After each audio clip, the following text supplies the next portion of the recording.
vamos a comenzar, que es el horario de la transmisión vía Webex. Bueno, buenas noches a todos. Desde ya, muchísimas gracias por su presencia. Soy el doctor Cristian Canigia, coordinador del Grupo de Trabajo de Cardiología Clínica.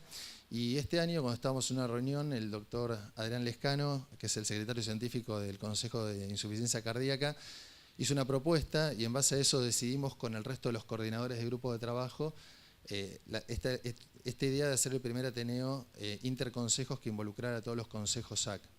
Realmente no hay antecedentes, pensamos que es una actividad que puede ser muy enriquecedora y ojalá sea el puntapié para que en años siguientes, es un deseo que tenemos, tanto una sociedad, tanto una institución, un consejo de residentes, hasta los socios SAC, bueno, si tienen un caso interesante, puedan presentarlo en esta institución y contar con la opinión de todos los consejos científicos. Respecto a la elección de los casos, convocamos a CONAREC, ellos aportaron 2 casos y por otro lado esto trascendió, muchos de los consejos propusieron casos, quisimos darle lugar a la mayor cantidad posible, finalmente elegimos 4 casos. Es mucho 4 casos, entonces lo hicimos con la premisa de que sea una presentación que sea dinámica tanto en la presentación como en la discusión. Pensamos que eso incluso podría ser más interesante el Ateneo. Así que en honor al tiempo vamos a comenzar. El primer caso sí es el de la doctora Macarena Coucirac. Ella representa a la Clínica Basterrica y a CONAREC. Así que adelante, Macarena. Muchas gracias. Hola, buenas noches. Bueno. Vamos a presentar un caso clínico de la Clínica Basterrica. Una mujer de 63 años con antecedentes de hipertensión, tabaquista severa, EPOC y antecedentes de anemia. El motivo de internación fue dolor precordial y disnea asociado a saturación, con signos de mala perfusión periférica, lividez y cianosis, acompañado de mala mecánica ventilatoria e hipotensión arterial. Al examen físico a su ingreso estaba hipotensa con una sistólica de 60 y una diastólica de 40, una frecuencia cardíaca de 50 latidos por minuto, taquipneica, 36 respiraciones por minuto, desaturando 70% al 0,21, con ruidos conservados en 4 focos, silencios libres, ingurgitación yugular de 3/3, mala mecánica ventilatoria con buena entrada de aire bilateral como mullo conservado y un abdomen blando, depresible, indoloro y ruidos y dolores positivos. En el electrocardiograma de ingreso podemos ver un ritmo que no es inusual, pero que está regular, que aparenta ser una FA bloqueada, que se evidencia un supradesnivel del ST, predominantemente en cara inferior, que tiene una sumatoria casi de 24 milímetros, que tiene un infra-ST lateral, y podemos evidenciar también en B1, B2, B3 también un poco de supradesnivel del ST. En la radiografía de tórax está incompleta, rotada, tiene un índice cardiotorácico de más de 0,5. Esto fue posterior a una intubación orotraqueal de urgencia. El tubo se ve que está bastante progresado, casi 2-3 centímetros por debajo de la carina, y probablemente en la intubación de urgencia tuvo signos de aspiración. Se interpreta el cuadro como un síndrome coronario agudo con elevación del ST de cara inferior con un clip de ingreso tipo D. Se la intuba, se la ventila, se administra carga de aspirina por sonda nasogástrica e infusión de inotrópicos y se decide realizar una CCG de urgencia. En la cinecoronografía tenemos una vista oblicua anterior izquierda donde podemos ver una arteria coronaria derecha que está con una lesión trombótica oclusiva a milímetros de su nacimiento, que incluso puede generar reflujo hacia la aorta y podemos ver de aquel lado el tronco de la coronaria izquierda y la DA y las X que tienen por lo menos que están en sinoclusiones en ese momento.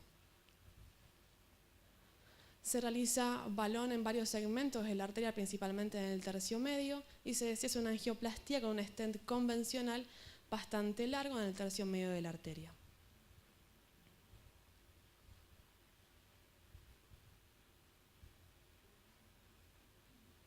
No estaría funcionando. Esto es una oblicua anterior derecha donde podemos ver que tenemos un tronco de la coronaria izquierda bastante corto, una DA que está bastante tortuosa y una circunfleja que es bastante pequeña y de poco desarrollo. La DA tiene a nivel proximal, no tiene lesiones y a nivel del tercio medio una lesión leve a moderada de un 30% más o menos. Posterior a la angioplastía, la paciente presenta un flujo de TIMI3 con buen flujo distal, sin blush. Y durante la angioplastía por alta carga trombótica se realiza una infusión de 2-Bes-3A y una carga de clopidogrel por sonda nasogástrica. Ni bien baja la unidad coronaria, la paciente presenta por la sonda nasogástrica un débito porráceo con caída del hematocrito casi de 18 puntos, por lo que se realiza una endoscopía de urgencia. En la endoscopía se ve líquido porráceo en esófago, estómago y duodeno, pero sin un sitio de sangrado activo. Se hace una ecografía abdominal de urgencia para descartar sangrado retroperitoneal y hacemos un ecocardio en ese primer momento que tiene una función conservada a pesar de ese infarto, aquinesia ínfero-posterior, hipoquinesia septal posterior, con una posición de la pulmonar de 24, un ventrículo derecho con una TAPS de 16 y una vena cava dilatada, no dilatada con colapso sin derrame pericárdico. El laboratorio previo a hemodinamia, ella empezó con un hematocrito de 44 y una hemoglobina de 15, y las enzimas de ingreso fueron 395, 444 y 107 de troponina. El electrocardiograma post-angioplastía, ya podemos ver que recuperó a un ritmo sinusal, que el INFCT que veíamos inicialmente disminuyó bastante, con evolutibilidad en la cara inferior. La paciente, más allá de ese primer sangrado que tiene inicialmente, con la caída de hematocrito de 15 puntos, se estabiliza, no presenta complicaciones posteriores. En las primeras 48 horas se le pueden sacar los inotrópicos, mismo se la extuba a la paciente, evolucionando estable, queda internada en unidad coronaria más o menos 4 o 5 días, los últimos 2 fueron en piso y se da de alta. Al momento de alta tenía un hematocrito de 24 y una hemoglobina de 8, estable, y se le da de alta con doble antiagregación plaquetaria, con aspirina y clopidogrel, con omeprazol, furosemida en el april 2,5 cada 12 horas, atorvastatina 40 y se le da hierro bioral a la paciente. A la paciente ya se la cita para que siga por consultorios externos para no perderla en el seguimiento y también que la vea la gente de hematología. 24 días posterior a la angioplastía se reinterna el 12 de agosto porque consulta a su médico de cabecera quien le refiere astenia y anemia, quien le pide un laboratorio y evidencia hematocrito de 18 y hemoglobina de 6. Se interpreta como un síndrome anémico secundario a un sangrado mayor, por lo que se le deriva nuevamente a la institución, se la interna y se le transfunde 2 unidades de glóbulos rojos. Hasta incluso se decide discontinuar la doble antiagregación y se hace además una tomografía para descartar que no tenga un sangrado retroperitoneal, una nueva endoscopía donde no se evidencia sangrado activo, pero sí se ven angiodisplasias en la segunda porción del duodeno y una colonoscopía sin lesiones. En esta primera reinternación, posterior a la transfusión de 2 unidades de glóbulos rojos, evoluciona con hematocrito de 31 y hemoglobina de 10, nuevamente estable, sin otro sangrado posterior. Por problemas de la obra social, por un tema del equipo de endoscopías, no se permitió hacer el argonplasma, que es el tratamiento para las angiodisplasias internada, sino que se decidió hacerlo por ambulatorio a los pocos días de externada a la paciente. Se decide alta el 16 del 8 sin antiagregantes con el objetivo de a los 4 o 5 días hacer la endoscopía.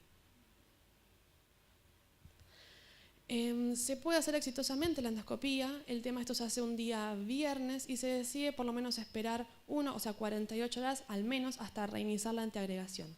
La paciente no pasa más de 48 o 72 horas, que evoluciona nuevamente con dolor precordial, con disnea e ingresa a la clínica, en shock cardiogénico nuevamente, con un supradesnivel en cara inferior, con requerimientos de inotrópicos y nuevamente se le hace una CCG de urgencia. Este es el electro de ingreso. Esta vez ella entra en ritmo sinusal con mínimo supradesnivel en cara inferior, sin embargo la clínica era bastante florida. La CCG de ese momento lo que se evidencia es una estenosis del stent, nuevamente no tenemos flujo, se hace balón. Esta vez se colocan 2 stents nuevamente convencionales, se realiza tromboaspiración, tiene alta carga trombótica nuevamente en la arteria y se hace una angioplastía nuevamente con 2 stents convencionales. Durante el procedimiento la paciente evoluciona con paro cardiorrespiratorio por FB en 6 oportunidades que requirió maneras de resucitación avanzadas, pero a pesar de eso baja hemodinámicamente estable nuevamente unidad coronaria. Otra vez, nuevamente, posangioplastía, presenta una nueva caída del hematocrito en el laboratorio de 15 puntos, nuevamente evidenciado por la sonda nasogástrica. Le hacemos una endoscopía de urgencia, esta vez sí se ve en el techo del estómago 2 lesiones arboriformes rojovinosas de menos de 10 milímetros, que se puede hacer un banding en estas 2 lesiones.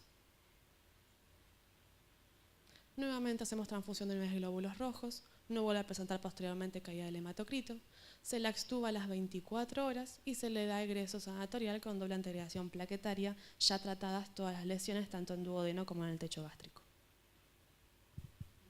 Bueno.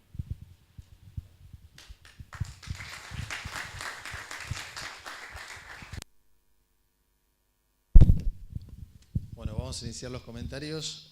Adelante va a pasar también el doctor Adrián Charax, ¿sí? Él es miembro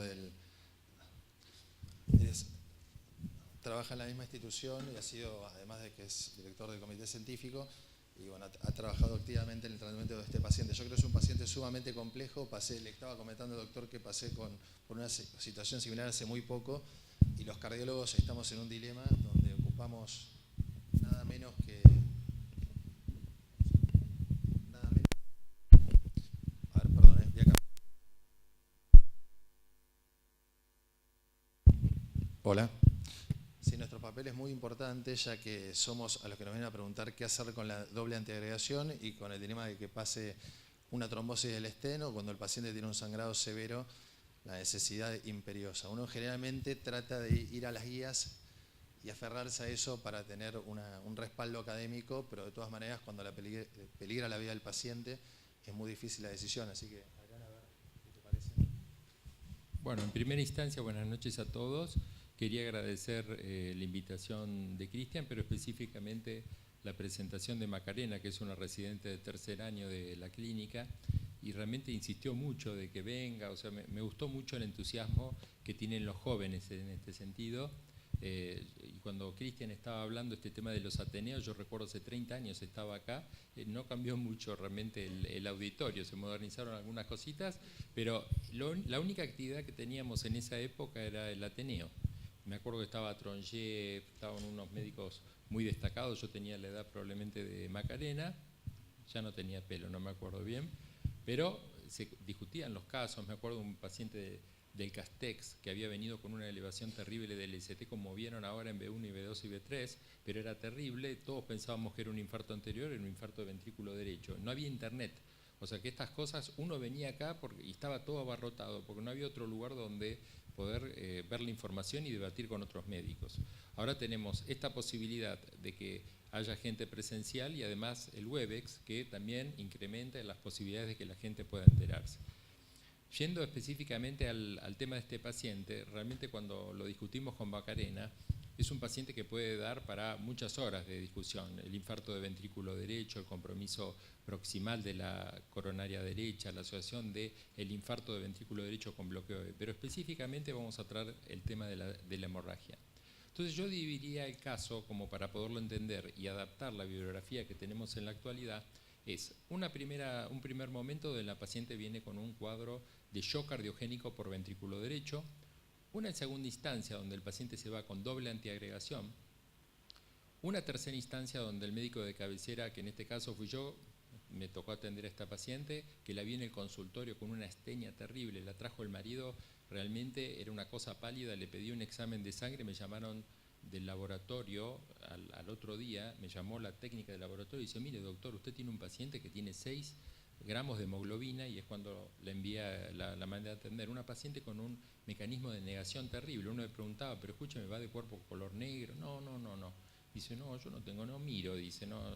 Así era la paciente. Y otra tercera vuelta, después que se interna, se transfunde, se hace el argón, y un tercer momento que corresponde específicamente a cuando ingresa nuevamente con shock cardiogénico sin antiagregantes. Entonces, en estos tres momentos yo quisiera analizar primero el tema de la doble antiagregación, que realmente es un impuesto que nosotros pagamos en este tipo de pacientes, que a diferencia de otras patologías como es el tema de la fibrilación auricular, que uno puede valorar realmente a través del Hasblet, el chat, uno dice, bueno, tiene mucho puntaje, mucho score el Hasblet, y dice, bueno, este paciente yo puedo llegar a anticoagularlo o no anticoagularlo de acuerdo a los riesgos. En estos síndromes coronarios agudos uno no se puede plantear eso, porque la paciente viene con un cuadro de shock cardiogénico, oclusión de la coronaria derecha, tiene riesgo de vida, y entonces uno no puede hacer ningún tipo de valoración, por más que sabemos que la mujer es anémica, que es mujer, que tenía una anemia y que eso no estaba estudiada.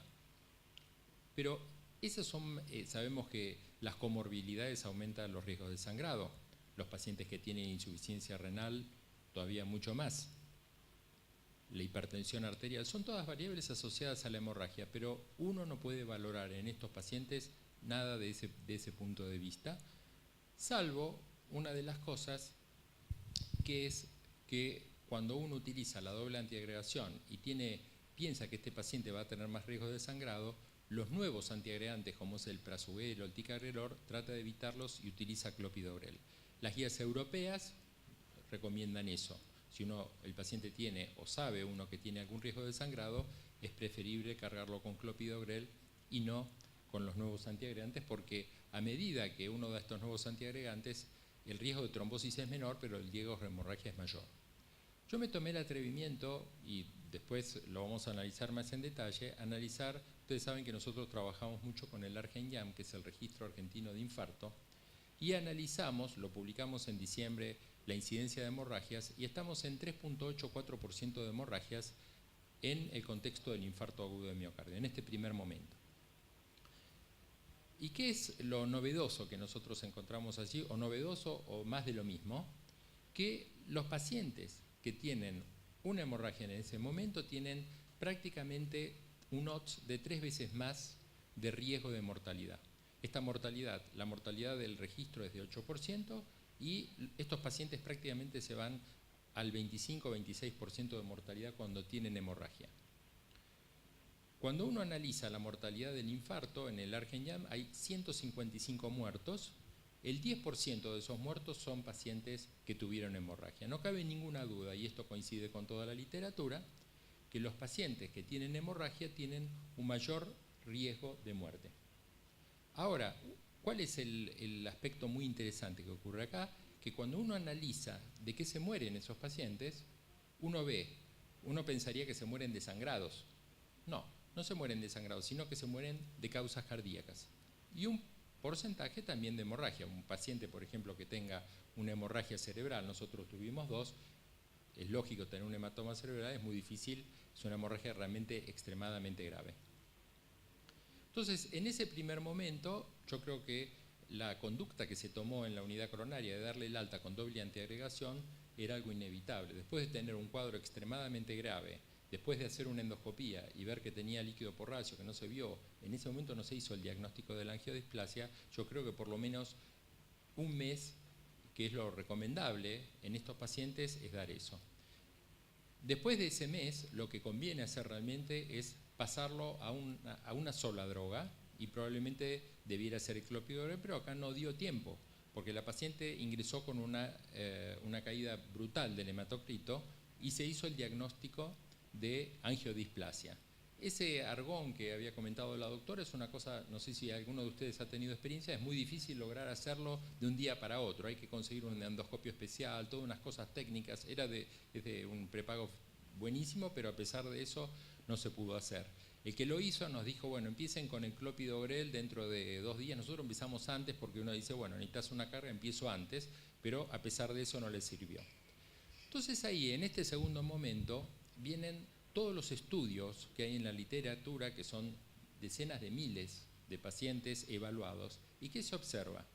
Que uno de los que yo más tomé específicamente es el estudio canadiense, donde tienen más o menos, porque en Canadá utilizan una política de utilizar una droga como es la mayoría de nuestros pacientes con clopidogrel, o en Estados Unidos la mayoría de los pacientes utilizan clopidogrel.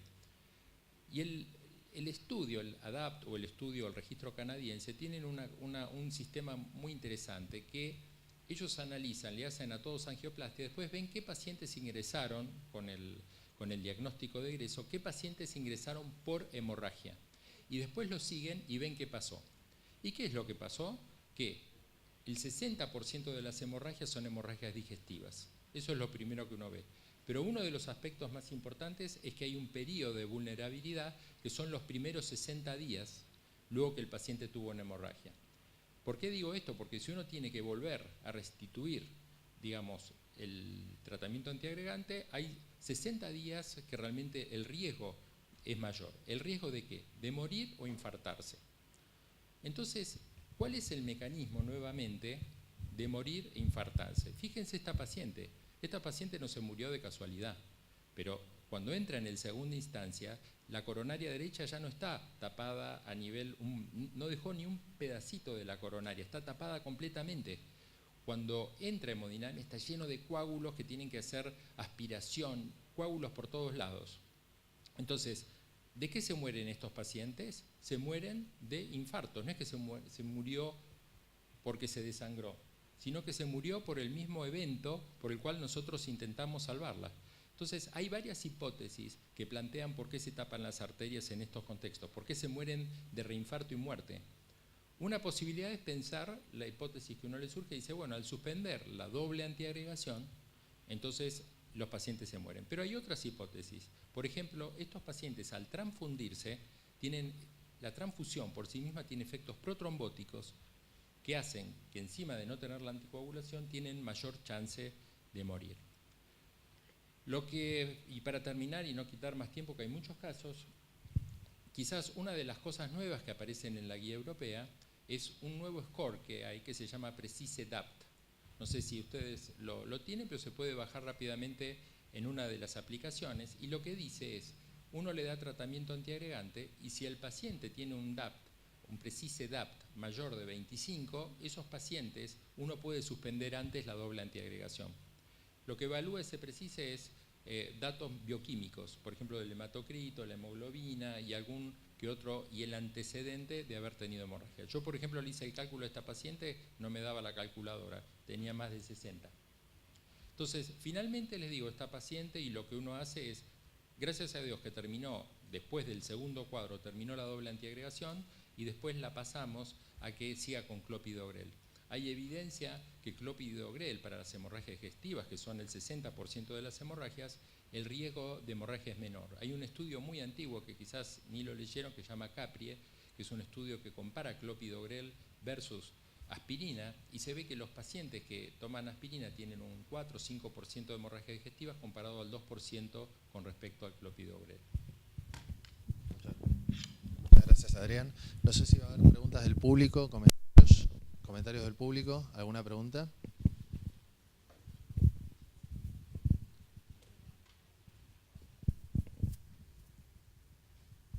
Sí, buenas tardes. Me presento, mi nombre es Guillermo Martino, yo soy cardiólogo intervencionista, soy parte del Consejo de Hemodinamia. Felicitaciones por la presentación y al doctor Charás por el resumen. Es muy difícil estar frente a estos pacientes.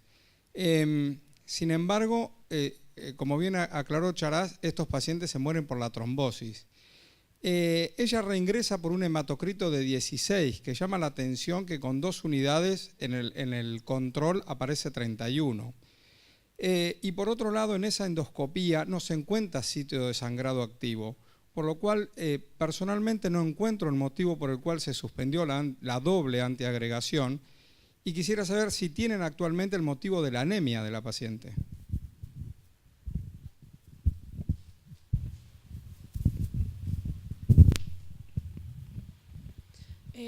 Tenía antecedentes previos de aparentemente una anemia por déficit de fólico y B12 que había consultado en su momento al hematólogo y había resuelto. Incluso con la primera internación tiene 44 de hematocrito y 15 de hemoglobina, con lo cual ella no venía con por lo menos signos de sangrados activos. Sí, se le pasó 2 unidades de rojos, no se volvió a repetir incluso, porque por momentos hacía signos de falla de bomba en algún momento, que también resolvían con muy poco balance negativo, nunca tuvo mucha sobrecarga y siempre tuvo función conservada del BI. Fue una decisión en consenso con los coordinadores. La verdad es que el Precise-DAPT le daba bastante elevado, los riesgos de sangrado, crucé, Hasbled, cualquier score que le calculábamos daba elevadísimo, con lo cual se suspendió hasta esta endoscopia con argonplasma que se iba a hacer inicialmente en menos de una semana, y con la idea de posteriormente a la corrección de la angiodisplasia iniciar nuevamente la doble antiagregación. Sí, fue un riesgo. Sí, el diagnóstico que vos preguntaste, Guillermo, son angiodisplasias. Se vio 2 angiodisplasias sangrantes y después, inclusive cuando salió de la segunda angioplastia, que hubo que darle 2B3A, en fin, un montón de cosas, había en el antro del estómago se vio unas lesiones rojo-vinosas que son por displasia. Esta mujer tiene displasia en todo el intestino. Si, ¿alguna otra pregunta? Si no, pasamos a un breve resumen. Alejandro. Perdón, yo llegué un poquito más tarde, no escuché el caso clínico, escuché los comentarios de Adrián y bueno, solamente para agregar, hace poquito se publicó el consenso de sangrado de la SAC, que es un consenso muy completo, es el primer consenso sobre sangrado en enfermedades cardiovasculares que se hace y realmente se los recomiendo, está muy bien escrito y contempla muchas situaciones clínicas. Y con respecto a lo que decías, Adrián, coincido con vos que en los últimos años se le ha dado cada vez más importancia al tema del sangrado. Y hace poquito en una publicación con los pacientes de la base de datos del estudio DAP se calculó la mortalidad anualizada de un evento isquémico y de un evento hemorrágico no fatal, qué mortalidad conlleva a ese paciente. Y en los casi 10.000 pacientes del registro DAP, la tasa de eventos isquémicos graves, ya sea infarto no fatal, ACV no fatal o trombosis del stent, fue del 4%, con una mortalidad anualizada del 27%. Quiere decir que 1 de cada 4 pacientes que había tenido un evento isquémico al año estaba muerto. Y con respecto al sangrado, la tasa de sangrado agudo, moderado o severo fue del 2%, pero un paciente que había tenido un sangrado moderado o severo no fatal tenía una tasa de mortalidad al año del 21%. Quiere decir que 1 de cada 5 pacientes que habían tenido un evento hemorrágico moderado o grave estaba muerto al año. O sea que es importante tener esto en cuenta porque a pesar de que los eventos trombóticos son la primera causa de muerte, uno tiene que tener cuidado de no excederse con el tratamiento antitrombótico y provocar iatrogénicamente en un paciente susceptible un evento hemorrágico que, aunque no lo mate inicialmente, conlleva un estado protrombótico, un estado inflamatorio y si encima recibe transfusiones peor, lo lleva a un estado de riesgo posterior. Y con respecto al uso de los scores, en la última guía europea publicada ahora en agosto se mencionan el DAPT score y el Precise DAPT que mencionabas vos.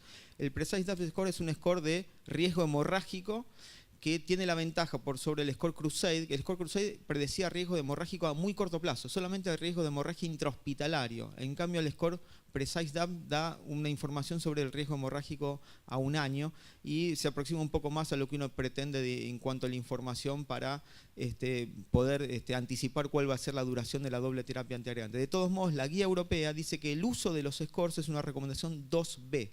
Y uno se pregunta, ¿por qué una recomendación con una indicación tan débil, 2B, usar los scores para predecir el riesgo isquémico y hemorrágico? Y la guía explica que el problema que tenemos con estos nuevos scores, el Precise DAPT se publicó en marzo de este año, es que son scores que todavía no están maduros, todavía no han demostrado validez externa en otros ensayos clínicos que hayan demostrado que el uso de los scores se asocia a disminución de eventos.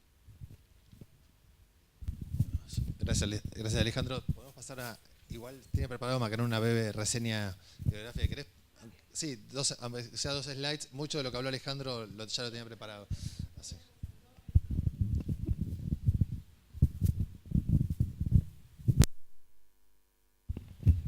Esta es la guía que se presentó en el Congreso Europeo de doble antiagregación plaquetaria.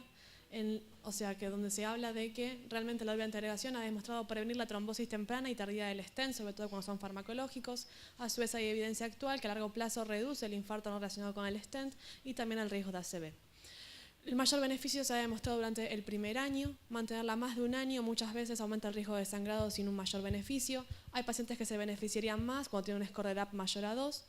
Y el beneficio sobre todo es en pacientes menores de 65 años.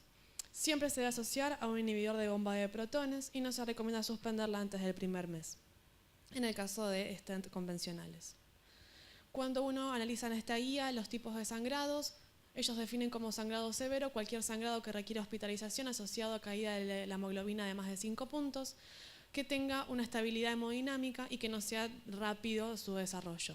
Esto puede ser tanto genitourinario como respiratorio o gastrointestinal, y lo que dicen es suspender la doble antiagregación y continuar con un solo antiagregante, preferiblemente el clopidogrel. La aspirina demostró que tiene mayor actividad lesiva sobre la mucosa gástrica, sobre todo cuando es el sangrado digestivo. Si persiste el sangrado a pesar del tratamiento y no es posible considerar suspender, a pesar del tratamiento, hay que considerar suspender todos los antitrombáticos. Una vez que el sangrado haya cesado, se reevalúa iniciar nuevamente doble antiagregación o simple, y siempre que hagamos simple, vuelvo a remarcar que debería ser con clopi o con ticagrelor, con clopidogrel. Y si una vez que el doble antiagregante sea nuevamente iniciado, considerar el menor tiempo de doble antiagregación y si estaba con ticagrelor o prasugrel, cambiarlo por clopidogrel. Lo que dice es que además cuando tenga hemoglobina menos de 7, pensar en transfusión, considerar revertir el antiagregante con transfusión de plaquetas y de ser necesario se podrá utilizar una endoscopía de urgencia. Como recién decían, se publicó muy recientemente el consenso de la prevención de manejo de sangrado en la enfermedad cardiovascular de la Asociación Argentina de Cardiología.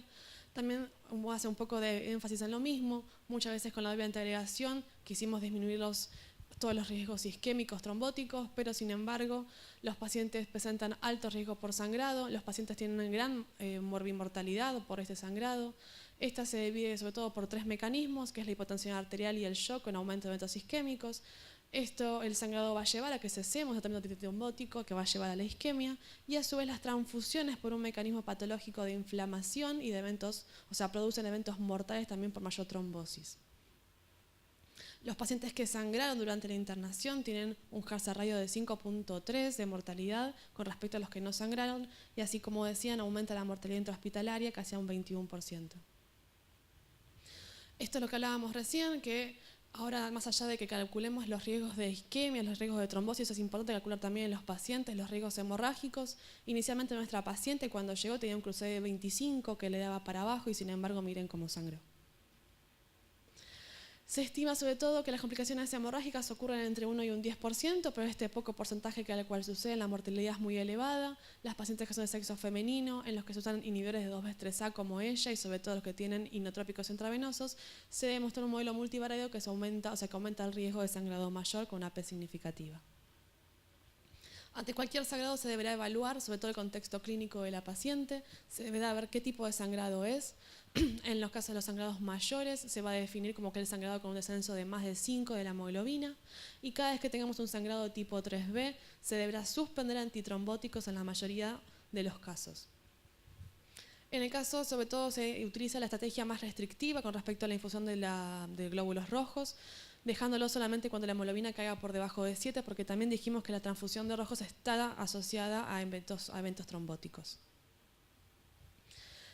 Con respecto a los pacientes, siempre que estén hemodinámicamente inestables, deben ser sometidos a endoscopía de urgencia en las primeras 2 horas, y si estuvieran hemodinámicamente estables, cuando tengan sangrados digestivos, se pasan las primeras 24 horas. Se recomienda el uso de inhibidores de la bomba de protones, se hace un bolo de 80 miligramos por lo general, con infusión continua posterior. Se debe utilizar protección gástrica en los pacientes de riesgo elevado de sangrado, y el tema es que no hay una definición de cuándo comenzar nuevamente con la doble antiagregación. Lo que define nuestro consenso es entre los 3 y 7 días posteriores al sangrado, una vez que la paciente esté estable hemodinámicamente, dependiendo de la gravedad y los hallazgos que tengamos en la endoscopía. Y no mucho más. Muchas gracias, Macarena, excelente presentación. Sí, muchas gracias. Vamos a pasar con el segundo caso. El doctor Juan Pablo Cataño es residente de Sagrado Corazón. Va a ser la segunda presentación. Muchas gracias. Representando también a CONAREC. Adelante, Juan Pablo. ¿Esto cómo es?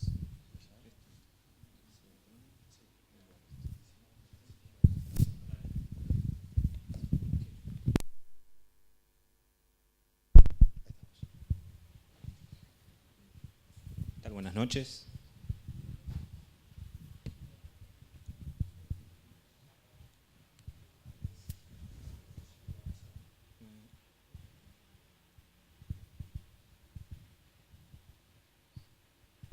A ver, ya está cargado del caso. Es el doctor Cataño, el segundo caso clínico.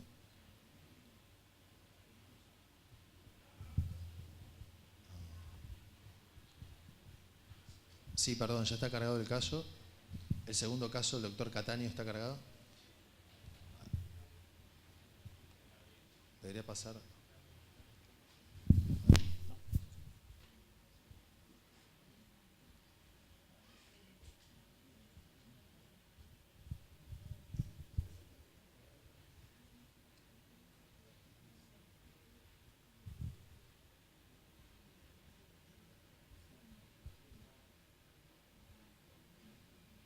Hay que esperar 2 minutos, está cargando.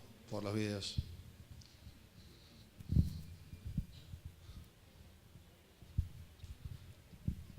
Ahí estamos, ahora sí. Perfecto. Bueno, buenas noches a todos. Vamos a hablar de...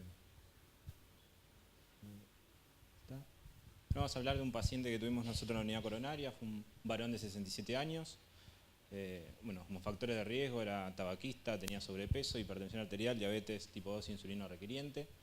Había tenido como antecedentes una internación reciente por una angioplastia programada, había venido a la unidad por un SPECT positivo para isquemia en cara anteroseptal e inferolateral, con caída de la FEI durante el esfuerzo. Y en esa internación el paciente se había ido con un implante de 2 stent a la descendente anterior. Además era no vidente y esta es la medicación habitual con la que él se había, digamos, la medicación con la que se había ido al alta.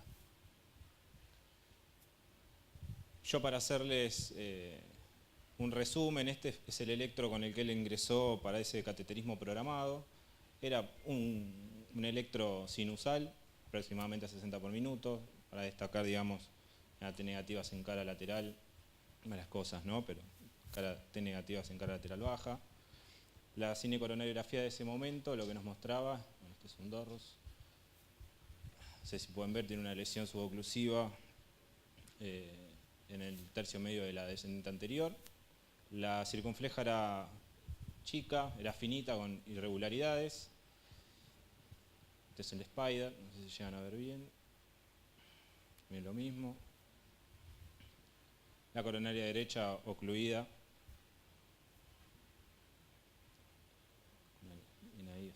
Y este es el resultado angiográfico después del implante de los 2 stents, ¿sí? La lesión en el tercio medio y el resultado que hemos tenido. Ahora sí empezamos con el caso. Reingresa aproximadamente 6 días después este paciente con ANGOR de intensidad 8 en 10 en clase funcional 4. No tenía irradiación ni ningún otro síntoma y vino con 90 minutos de dolor aproximadamente. El examen físico del paciente era prácticamente normal, pero el dato que nos acercan los familiares es que no había sido adherente al tratamiento médico que les habíamos dado, ¿sí? Este es el electrocardiograma de ingreso con un supradesnivel sinusal, con un supradesnivel del ST en cara anterior, hacia anterolateral. Laboratorio de ingreso, 38 de hematocrito, 13 de hemoglobina, prácticamente normal, 182 de glucemia, las enzimas estaban prácticamente normales, no estaban en ventana, coagulograma normal y el enograma normal, con un láctico de 1,2. Se interpretó como un infarto anterior, Kimbalá de ingreso, y ingresó en hemodinamia con un tiempo puerta cuerda de 45 minutos. De vuelta a la CCG, lo que se puede ver en un Dorros es la oclusión trombótica del inicio de los stents de la DEA que fueron implantados de manera previa. Y este es el resultado angiográfico posterior. Se usaron inhibidores 2-3A durante el procedimiento, había mucha carga trombótica. De vuelta al resultado. El informe del momento. Directamente la coronaria derecha no la llegaron a hacer, fueron directamente a la descendente anterior. Se realizaron implantes de 3 stents farmacológicos, pero el paciente dentro de la sala de hemodinamia evolucionó con shock cardiogénico. ¿Cómo lo recibimos nosotros posterior al procedimiento? Así lo recibimos nosotros en la unidad coronaria. Recibimos intubado, en ventilación mecánica, con soporte con balón de contrapulsación, soporte vasoactivo con noradrenalina y inotrópico con dobutamina. En las pocas horas, 6 horas aproximadamente de su estadía en la unidad coronaria, evolucionó con TB sostenida con posterior FB, cardioversión eléctrica, el paciente recupera. Y en ese momento se decidió durante la guardia hacer terapia ajustada de catéter de Swan-Ganz. Esta es la placa que se le hizo posterior al procedimiento, antes de la colocación del Swan-Ganz, bien salido de hemodinamia. Había una placa incompleta, un poco penetrada. Pero bueno, se pueden ver infiltrados bilaterales, algo de suficiencia cardíaca y podemos decir que broncoaspiración por la intubación que tuvo en el laboratorio de Modena. No los quiero abrumar con el tema de las mediciones de Swan-Ganz, no están todas, sino 20 diapositivas. Solamente puse como para que se entienda, digamos, o tratemos de entender. Durante las primeras horas el paciente, a pesar de estar con dobutamina que se escaló a 10 gamas, continuaba con índices de 1, con 9, 2, 1,9, 2 y el balón de contrapulsación 2,1, 1,1, lo que permitía. Se decidió en ese momento hacer la edición de un segundo inotrópico que fue milrinona por escasa respuesta. Y bueno, lo que se fue obteniendo a lo largo de su estancia, aproximadamente 15-20 días, no todos de Swan-Ganz, sino todos, digamos, de doble terapia inotrópica, fue una gran mejoría. Con el correr de los días el paciente fue mejorando. Se le pudo hacer un ecocardiograma, ¿sí?, donde se veían que la aurícula estaba conservada, el VI con una hipoquinesia severa de manera generalizada y función severa, cavidades derechas conservadas. Acá tenemos las imágenes. Es un ecocardiograma con de 4 cámaras. A nivel del septum y de la cara lateral, hipoquinesia severa. Un eje largo. También, no se ve muy bien, pero la cara inferior también se queda un poquitito. Hipoquinesia, y esto es un 5 cámaras, más o menos lo mismo que 4 cámaras. Resumiéndolo, más o menos, durante su estancia en la unidad coronaria, el hemodinámico estuvo con 2 drogas, dobutamina estuvo aproximadamente, tratamos siempre de, por más que necesites, tratar de suspenderle una en cuanto sea posible. Estuvo con dobutamina, milrinona, noradrenalina y balón por 72 horas. De lo respiratorio, intubación prolongada, ¿sí? Se le realizó una traqueotomía. Tuvo muy mal control metabólico, él ya ingresó con 182 de glucemia, durante la internación tuvo registros siempre por encima de 280, 300, así que requirió bomba de insulina, alimentación enteral y tuvo una trombosis venosa profunda a nivel general de la pierna izquierda, por lo cual estuvo anticoagulado. Durante esta instancia, el paciente, durante una de las guardias, evolucionó con hipotensión sostenida, sin causas, pero en el electrocardiograma lo que pudimos ver de vuelta es esto, ¿sí? Toda la cara anterolateral, supra-AVR, paciente totalmente inestable hemodinámicamente, así que de la sospecha de nueva oclusión trombótica del stent, activamos el servicio de hemodinámica. ¿Qué vimos? Esto. Es digamos, una de las pocas imágenes que se lograron tomar, digamos, oclusión bien a nivel proximal de los stents. Durante el procedimiento solamente se llevó a pasar la cuerda y el paciente evolucionó con paro y se reanimó por 40 minutos y no obtuvimos ninguna respuesta, ¿sí? Se constató el óbito. La discusión que fueron cosas que uno, traté de elegir las dos cosas que uno por ahí analizó en los pases de guardia y que analizamos nosotros, es qué estrategia de antiagregación hubiesen realizado. Ya teníamos el antecedente, si bien el paciente no fue adherente al tratamiento, qué antiagregantes hubiesen usado, si hubiesen tenido TICA o PRASU. Nosotros, por ejemplo, en esta institución contamos solamente con clopidogrel, así que usamos clopidogrel. Y si está bien indicado, otra cosa que se discutió también es la premura del balón de contrapulsación saliendo directamente de la sala de hemodinamia, ¿sí? Y no como una segunda opción después de no haber, está bien que salió con balón, salió con dobutamina y no funcionó. Si realmente estaba bien, fue acertada la decisión del balón, ya que lo recibimos de esta manera. Bueno, muchas gracias, Juan Pablo. Excelente la presentación. Del público, ¿alguien quiere hacer comentarios? Si están de acuerdo con el tratamiento del paciente, hubiesen hecho lo mismo. Respecto a la antiagregación, hubiesen elegido otro antiagregante plaquetario. Tenemos al experto. Muy bueno el caso y felicitaciones por la presentación. Gracias. Con respecto a qué estrategia de antiagregación, en el primer caso, cuando se hizo la primera angioplastia a la DA, como era una angioplastia electiva, porque fue indicada por una prueba funcional isquémica y no fue un síndrome con agudo, la indicación es aspirina clopidogrel. A pesar de que en algunos centros de hemodinamia, si la angioplastia es compleja, por ejemplo un stent al tronco, un stent a una bifurcación, a veces se utiliza como indicación fuera de prospecto, off-label, el uso de ticagrelor o prasugrel. La indicación por las guías es que cuando la angioplastia es programada, es selectiva, fuera de un síndrome con agudo, la indicación de la doble indicación es con clopidogrel.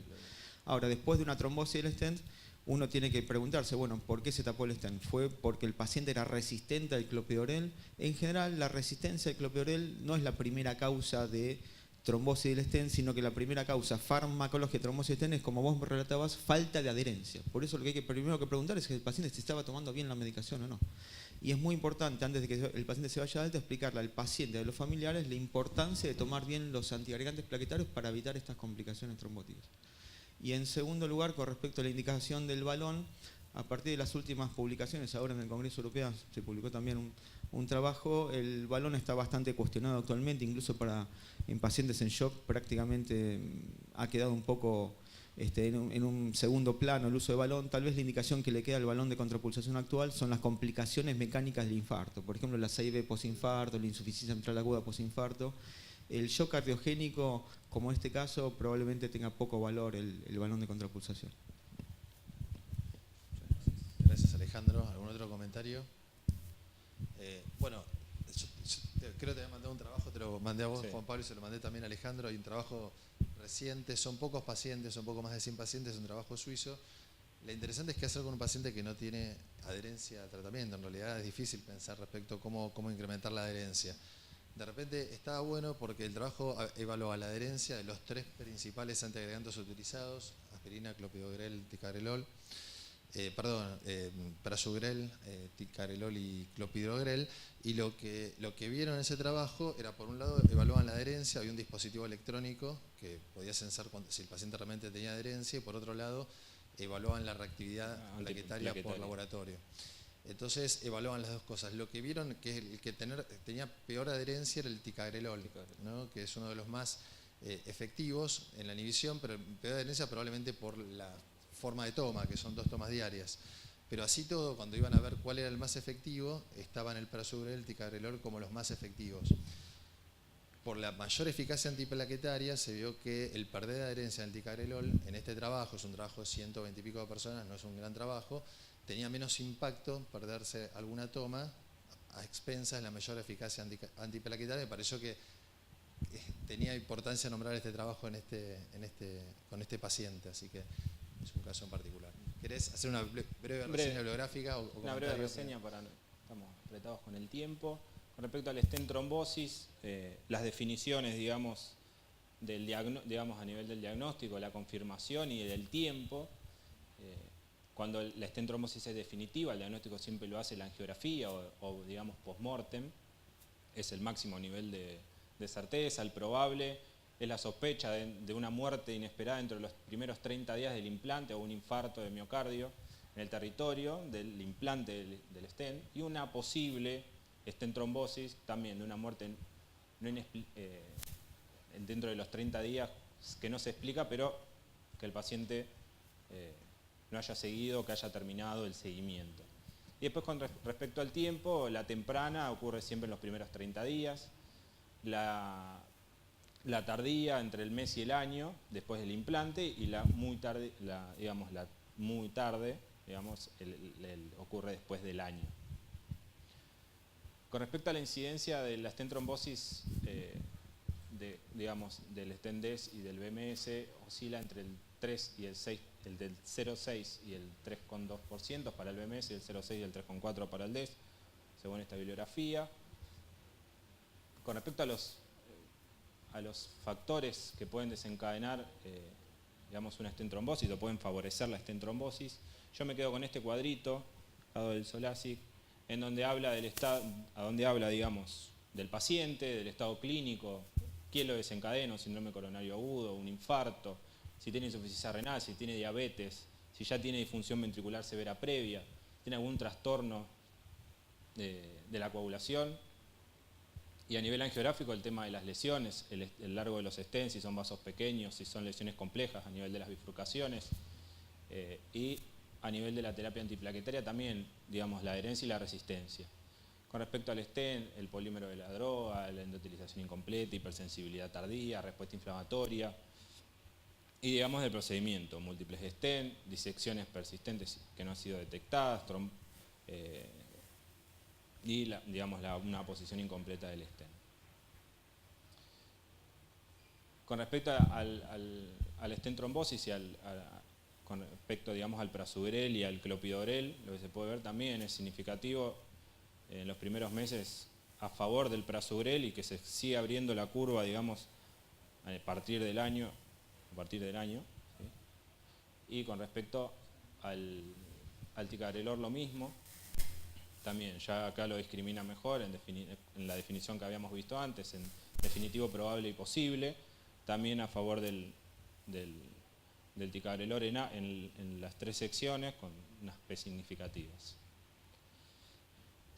Resumen exactamente de lo mismo, del tritón y del plato. Y este es el estudio del que hablaba el doctor Canigia, es un estudio sueco, de pocos pacientes, 129 pacientes aproximadamente, que el objetivo era comparar la inhibición del receptor PI12 a largo plazo, la eficacia, digamos, la potencia antiplaquetaria y la adherencia al tratamiento de estos 3. A grandes rasgos, lo que se vio es que la inhibición plaquetaria siempre fue superior en ticagrelor y prasugrel, pero el único que tuvo poca adherencia al tratamiento, digamos, menor adherencia al tratamiento con respecto a los otros 2, fue el ticagrelor a los 6 meses. Ellos daban, lo que se daba es dosis 2 veces al día el ticagrelor y una monodosis de ticagrelor, y la que tuvo menos adherencia fue la que tuvo la dosis cada 12 horas. Y nada más. Muchas gracias. Bueno, muchas gracias. Bueno, muchas gracias. Excelente, Juan Pablo. Bueno, pasamos al tercer caso. Es de la doctora Rosina Arbucci. Ella es de investigaciones médicas. Muchas gracias. Va a hablar sobre un caso de angina microvascular.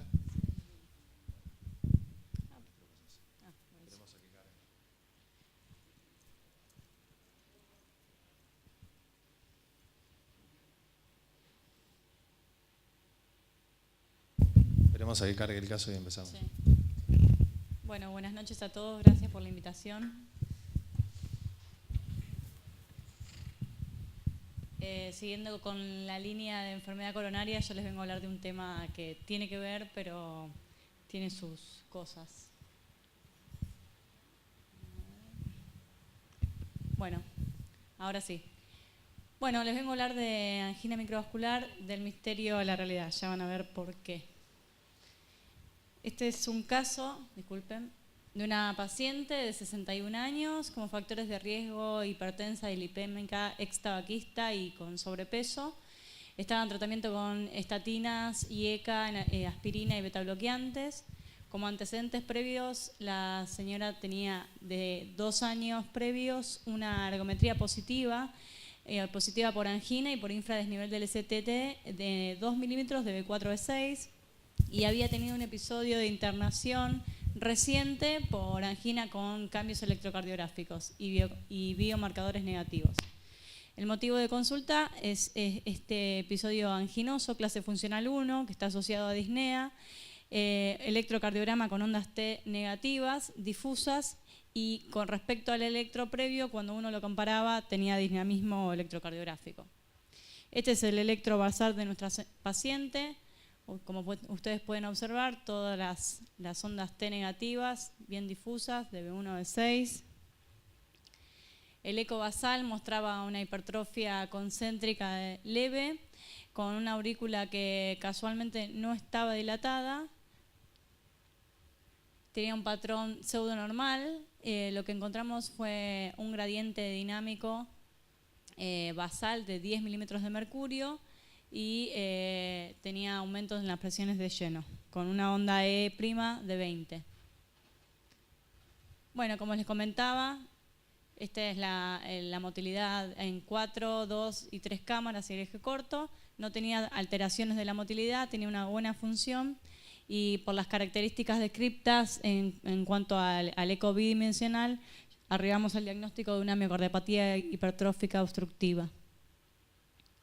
Entonces, bien, acá nosotros somos un centro de diagnóstico, pero cada vez que viene una paciente tratamos de interrogar cuál es su historia, comunicarnos con el médico de cabecera y evaluar en conjunto, obviamente nunca pasando por encima del médico de cabecera, pero sí qué le sugeriríamos en base a los hallazgos.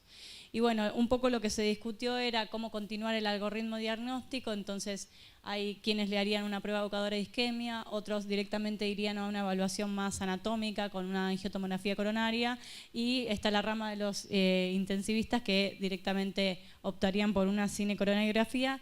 Meritorio que la paciente, pese a estos hallazgos, se mantenía, digamos, sintomática por angina.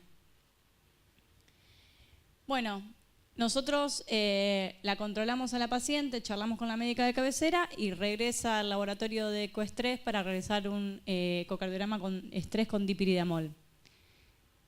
Este es el eco donde muestra en realidad una buena función, sin alteraciones de la motilidad. Ahí pasaron 4, 2 y 2 cámaras.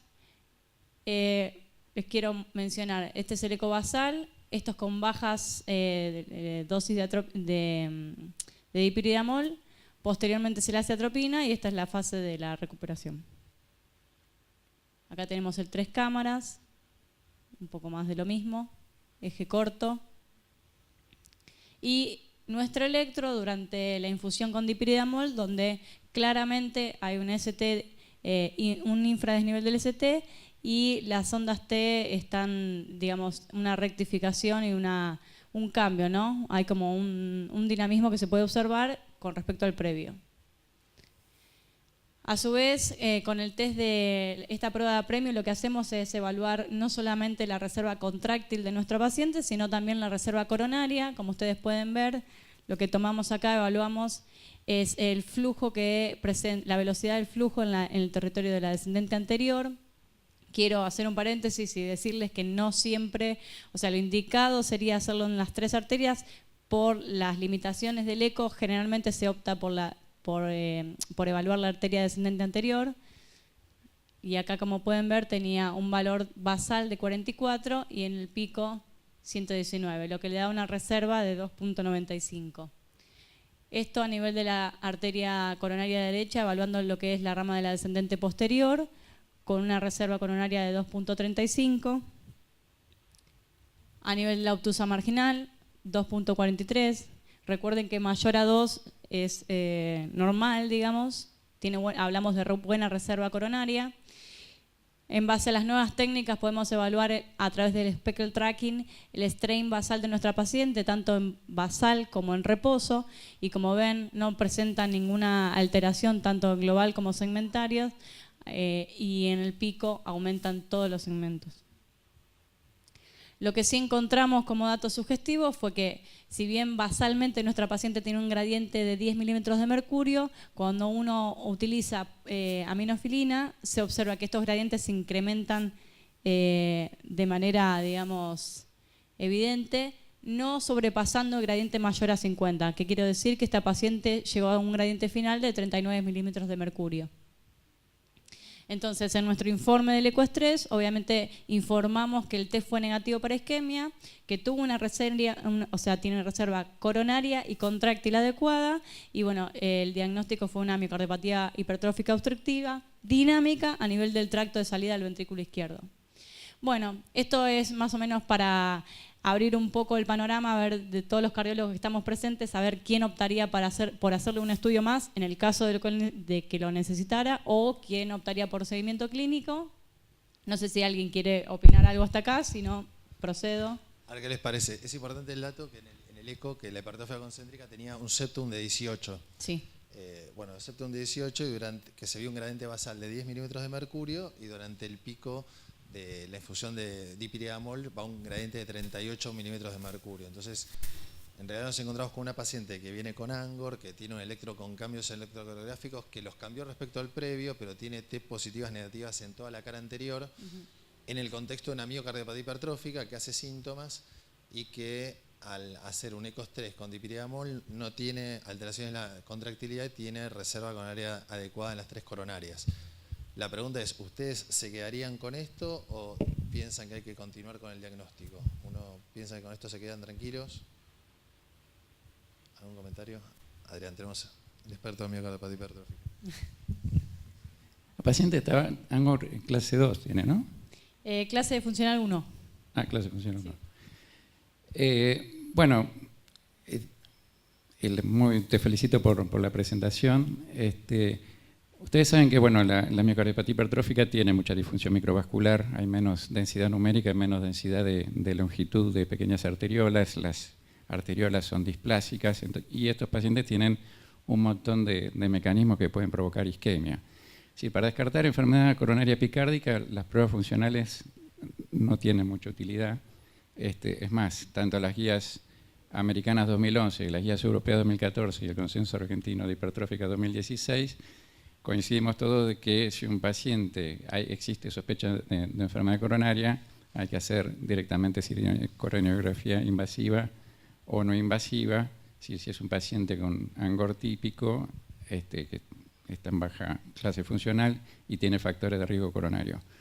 Ahora, el tema de la disfunción microvascular predice mucho tiempo antes la evolución a disfunción sistólica. Hay trabajos hechos con beta-amoniodipiridamol que han demostrado que la disfunción microvascular severa nos predice justamente evolución a disfunción sistólica. En el caso particular de esta paciente, si está en clase funcional 1, yo creo que no avanzaría más. Si progresa en clase funcional y está muy sintomática, bueno, sí le haría directamente una cinecoronariografía. Muchas gracias, doctor, Adrián, por el aporte. Bueno, sigo entonces. En este caso particular, la paciente repite dolor y su médica de cabecera opta por internarla para realizarle una cinecoronariografía, la cual evidenció como único hallazgo un puente muscular a nivel del tercio medio de la descendente anterior. Posteriormente concurre a nuestro centro para un ecoestrés ahora con ejercicio, un ecoestrés de control, porque no olvidemos que pese a todos estos hallazgos la paciente persistía con dolor y evidentemente su médica quería evaluar no solamente el diagnóstico sino también el tratamiento que se estaba efectuando y por qué esa paciente seguía, digamos, concurriendo a múltiples guardias con episodios anginosos. Así que bueno, le realizamos un ecoestrés con ejercicio. No se observan trastornos de motilidad.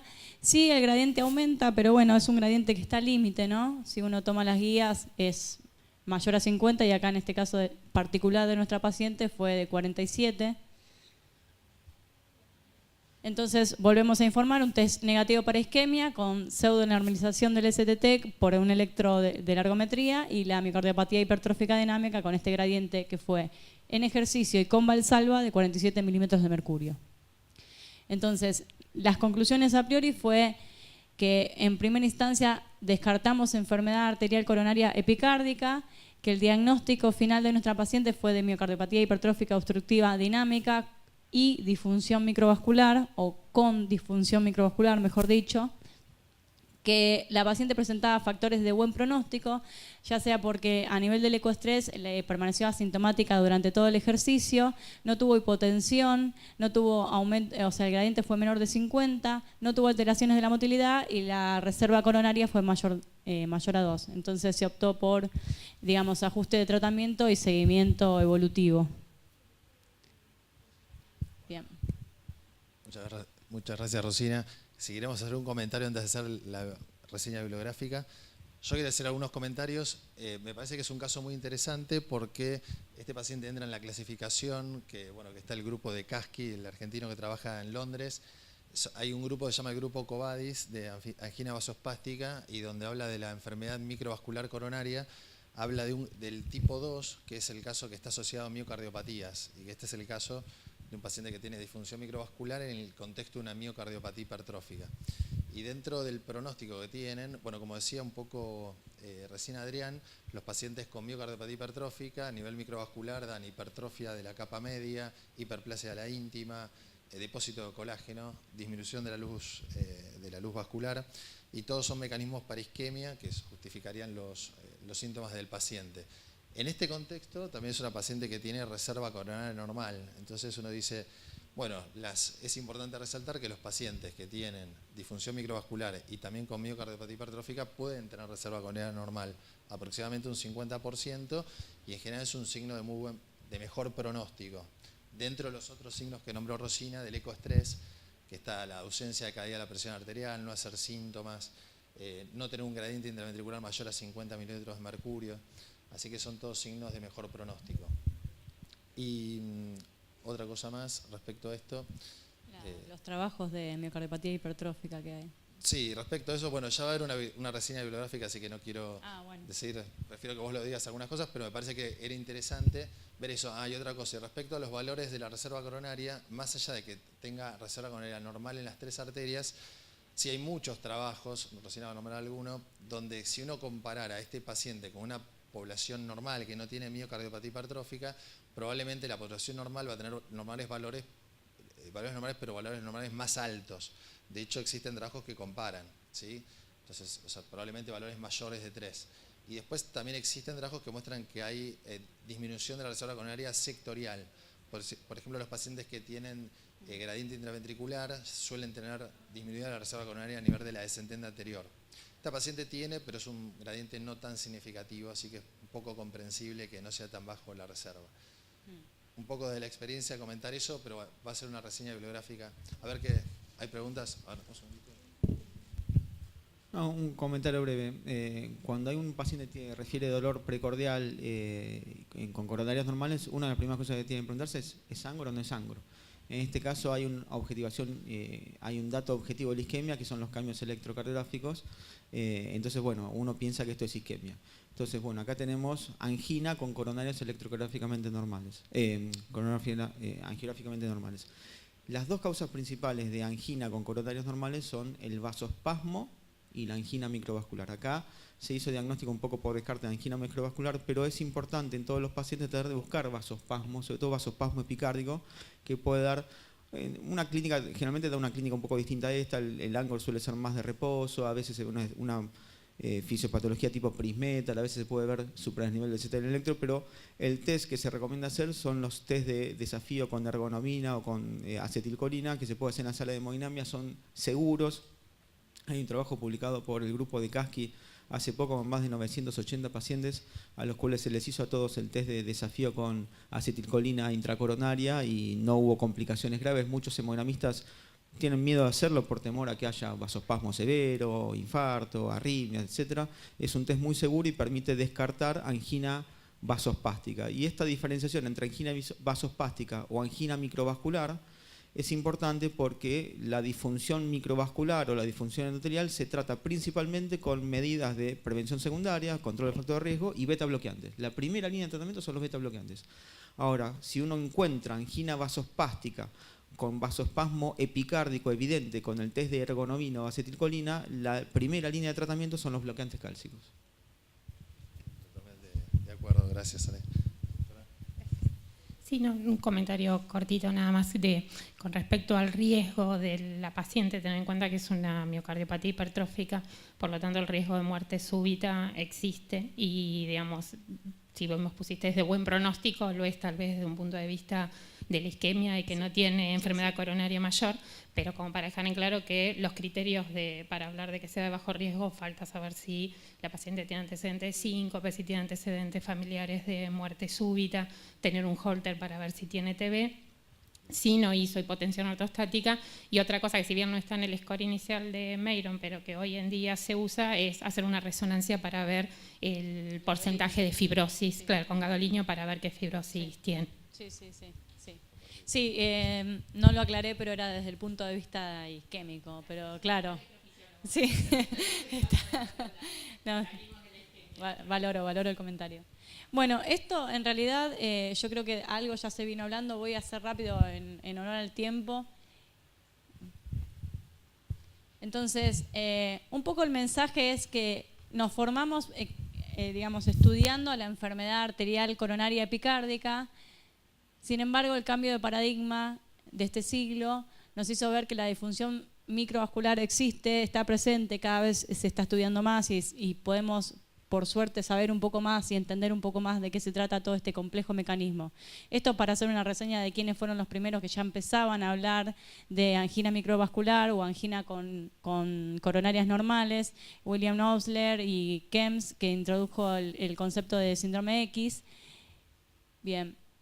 Después, como para hacer mención al argentino que está viviendo en el exterior y que es quien más sabe hoy en día, o por lo menos quien cuando uno busca en la bibliografía más se ve publicado, es el doctor Kasky, que nos habla de síndrome X y las definiciones, que no olvidemos que es un diagnóstico, digamos, de exclusión, que se trata de angina con electro normal o anormal y pruebas con estrés positivas para isquemia, sin lesiones angiográficamente significativas, que también entran dentro de este diagnóstico las enfermedades estructurales propias, como la miocardiopatía hipertrófica o la estenosis aórtica, y lo que se estableció en la guía del 2013 de la Sociedad Europea fue que el síndrome X cambió su denominación para llamarse angina con coronarias normales, y el nuevo concepto de INOCA para isquemia con coronarias normales, o MINOCA en este caso para infarto con coronarias normales. Bien, este es el algoritmo diagnóstico de estudio que uno debería hacerse o plantearse cada vez que se presenta un paciente con angina de pecho, descartando las otras causas, ¿no? De cuáles son las etiologías. Esto lo obtuve de los trabajos de Kasky también: miocardiopatías, procesos inflamatorios, espasmos de arterias epicárdicas, como bien dijo el doctor, enfermedad coronaria, disfunción microvascular o enfermedades asociadas a enfermedad miocárdica, como Fabry, amiloidosis iatrogénica, o la disfunción microvascular no asociada a la enfermedad miocárdica. Bien, este es un trabajo de Camisi, una revisión, mejor dicho, donde se sabe que el 40% de los pacientes que concurren a un servicio de emergencia o son estudiados mediante una cinecoronariografía no tienen lesiones angiográficamente significativas, y este es el concepto de angina microvascular. Voy a pasar bastante rápido los mecanismos de la angina microvascular. Bien. Y la clasificación, que por suerte, digamos, cuando uno va a buscar en la literatura solo piensa que todo confluye a nivel de las microarteriolas, pero bueno, sabemos que las enfermedades propias del miocardio influyen en cursan con disfunción microvascular o la obstrucción de una arteria coronaria o causas iatrogénicas. Y según el mecanismo, según la etiología, va a ser el mecanismo diferente. Voy a pasar un poco más rápido para avanzar. Bien. Bien. Esto es solamente para mostrar que que un paciente que curse sin lesiones angiográficas, tenemos toda una red y un entramado de lo que es la microvasculatura y una subdivisión, que esto lo entendimos bien al revisar trabajos donde nos hablan que las arteriolas se van dividiendo dependiendo del tamaño y van a ser diferentes los componentes que van actuando a cada nivel, ya sea que se trate de mayor predominancia de músculos lisos o factores endotelios dependientes o endotelios independientes. Por eso acá quiero hacer un stop para aclarar que el dipiridamol que usamos en el laboratorio de ecocardiografía es una droga que es endotelio independiente, que en el mejor de los casos, como dijo el doctor, sería la realización de un test con acetilcolina como endotelio dependiente, pero bueno, yo no tengo conocimiento de que se esté haciendo. Bien. Como métodos diagnósticos tenemos varios al evaluar la disfunción microvascular. En realidad, sabemos que el PET es un método de mucha utilidad, donde no solo evalúa flujo, sino reserva, pero el ecocardiograma, que es lo que hacemos todos los días, o por lo menos en nuestro laboratorio, tiene, digamos, por costo, por menores riesgos, por repetibilidad y especificidad, es una buena prueba diagnóstica que debe realizarse ante un paciente con dipiridamol, los pacientes buscando disfunción microvascular. Bien. Esto es a través de la reserva coronaria. Entonces, ¿cómo evaluamos con eco? Esto es, digamos, cómo cambian las curvas, depende la obstrucción coronaria. Y acá les traje un dato que es, digamos, que la reserva coronaria ya empieza a expresarse cuando hay una estenosis del 40%, pero la evidencia se hace máxima cuando esta estenosis es mayor al 70%. Pero incluso lo que me pareció interesante para destacar acá es que ya con un 40% de obstrucción, en los casos que tengan enfermedad arterial epicárdica, ya va a haber una alteración de la reserva coronaria. Bien. Seguimos. Este es nuestro test, lo que hacemos todos los días en el laboratorio de eco. Inyectamos una infusión de dipiridamol. El dipiridamol tiene una vida media de 20 minutos. Vamos haciendo las capturas en al minuto, 2, 3, 4 minutos y posteriormente aminofilina. Y lo que medimos es la reserva coronaria con el valor de flujo a nivel basal y a nivel pico, diastólico obviamente. Y una reserva mayor a 2 nos habla de que ese paciente, su reserva coronaria está, digamos, conservada. Esto con dipiridamol, un ejemplo les traje, basal y pico, y también lo hacemos con dobutamina. Estas son imágenes diarias de nuestro laboratorio. Bien. Esto es una gentileza del Dr. Lowenstein de cómo evaluar a los pacientes con angina microvascular y en qué patologías se pueden encontrar, más o menos lo que estuvimos hablando, enfermedad microvascular, INOCA, MINOCA. Bien.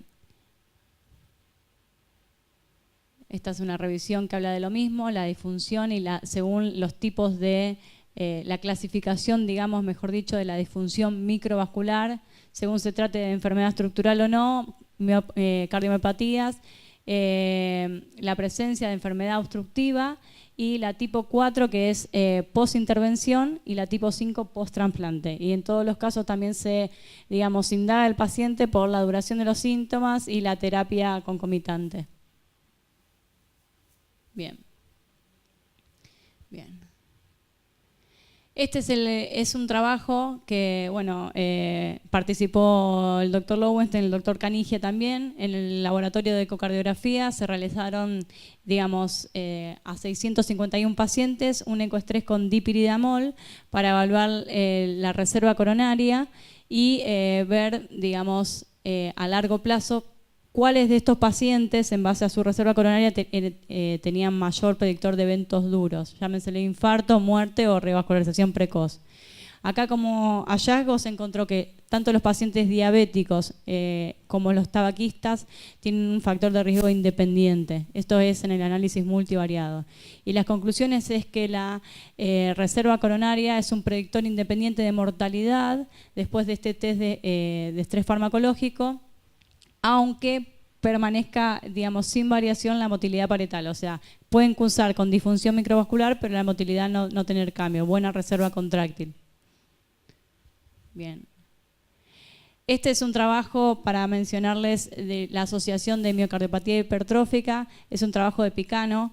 En realidad, este es el trabajo que va a salir en el grupo del 2020, pero ya hay datos preliminares de este estudio. En este estudio se evaluó en el laboratorio de ecoestrés el rol de asociar la disfunción microvascular con miocardiopatía hipertrófica. Se incluyeron digamos, por ahora 600 pacientes y se definieron criterios de positividad isquémica y clínicos y hemodinámicos. De estos pacientes, solamente a 116 le hicieron evaluación de la reserva de flujo coronario a nivel de la descendente anterior, y lo que se encontró como conclusión es que en el laboratorio del ecoestrés con dipiridamol tiene información pronóstica, una disfunción microvascular por alteración de la reserva coronaria, y estos pacientes como puntos finales tienen mayor relación con eventos isquémicos a largo plazo. No así con las condiciones hemodinámicas como el aumento de gradiente y la hipotensión. Si bien son predictores de mal pronóstico, acá puntualmente se asoció a lo que es la reserva de flujo coronario. Bien. Este es el trabajo que nombrabas vos, Diego, Cristian, sobre miocardiopatía hipertrófica de reserva coronaria. Esto es un grupo de pacientes donde acá básicamente lo que se intentó hacer es distinguir la miocardiopatía hipertrófica obstructiva de la no obstructiva y cuáles de estos pacientes, digamos, se les midió reserva de flujo coronario a la descendente anterior y a la descendente posterior, y se vio que los pacientes que más tenían afectación de su reserva coronaria eran los pacientes que cursaban con miocardiopatía hipertrófica obstructiva. Bien. Bien. Y lo traje, digamos, si bien este paciente no tiene como entidad angina microvascular, sino más bien preferimos hablar de disfunción microvascular, traje los nuevos criterios de angina microvascular, que es el grupo del Grupo Internacional de COVADIS. Sí, esto es reciente, del 2017. Bien. Bueno, este es el trabajo que nombraba el doctor. ¿Sí? ¿Tenemos tiempo? Bueno, entonces, dentro de los criterios clínicos para sospechar angina microvascular tenemos los síntomas, los test de, digamos, evocadores de angina o los equivalentes anginosos, la ausencia de enfermedad obstructiva coronaria, ya sea evaluada a través de una angiocoronariografía o a través de un cateterismo. Después, como otro de los criterios, es la evidencia de isquemia miocárdica, ya sea por cambios en el electro o episodios anginosos, o a través de una prueba, digamos, evocadora de isquemia con un ecoestrés, digamos, ya sea con trastornos de motilidad o no. Y después la evidencia de la función, o mejor dicho, la disfunción microvascular a través de evaluar el flujo de reserva coronario, y el valor de corte es menor a 2 para hablar de disfunción microvascular. Y también dentro de esta disfunción microvascular entra lo que hablábamos anteriormente de vasoespasmo con reproducción de los síntomas y cambios en el electro de isquemia. Bien. Sigo. Este es un trabajo que evaluó strain y disfunción microvascular, pero bueno, no viene el caso. Lo traje nada más como para que lo conozcamos y nada más.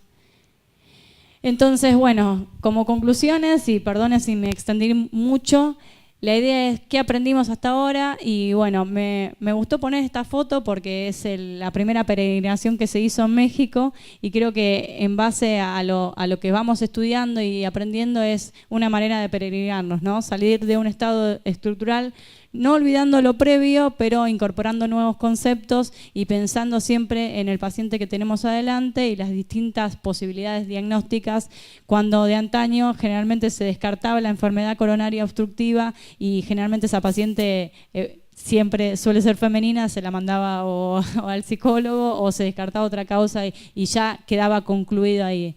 Entonces, como mensaje sería que en los pacientes con coronarias normales y persistencia de síntomas anginosos, se abre un abanico de posibilidades donde uno debe ir a buscar cuál es la entidad que está cursando mi paciente o por qué mi paciente sigue, si es que tiene angina, por qué él sigue padeciendo este síntoma, y que la disfunción microvascular y la angina microvascular deben pensarse como entidad y por lo tanto buscar la mejor herramienta para mi paciente para llegar a un diagnóstico y tratamiento, y que el ecocardiograma de estrés con dipiridamol es muy buen método, es confiable y es reproducible para evaluar la disfunción microvascular.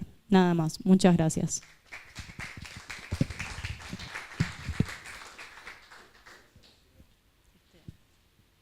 Muchas gracias, Rosina. Excelente la presentación. Y vamos a pasar al último caso, sí, de la Fundación Favaloro. Está bien, gracias. El doctor Guido Antoniuti es residente de la Fundación. Vamos a seguir hablando de hipertrofia. Gracias.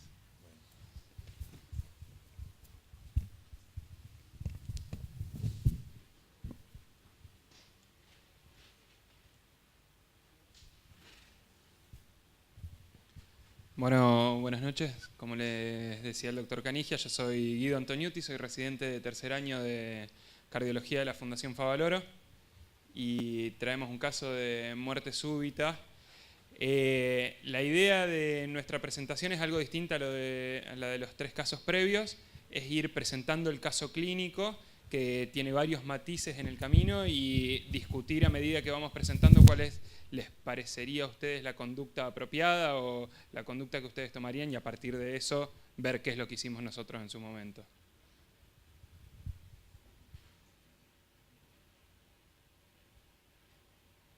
Vamos a esperar a que se cargue la presentación. Está cargado de imágenes el archivo, así que puede ser que demore un Va a demorar poquito. algo más que las anteriores. ¿Cómo? Va a demorar un poco más que las anteriores probablemente.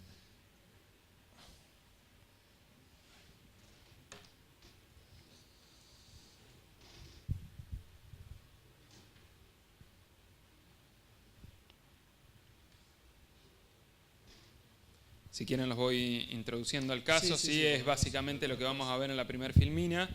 Es un caso, bien, ahí justo empezamos.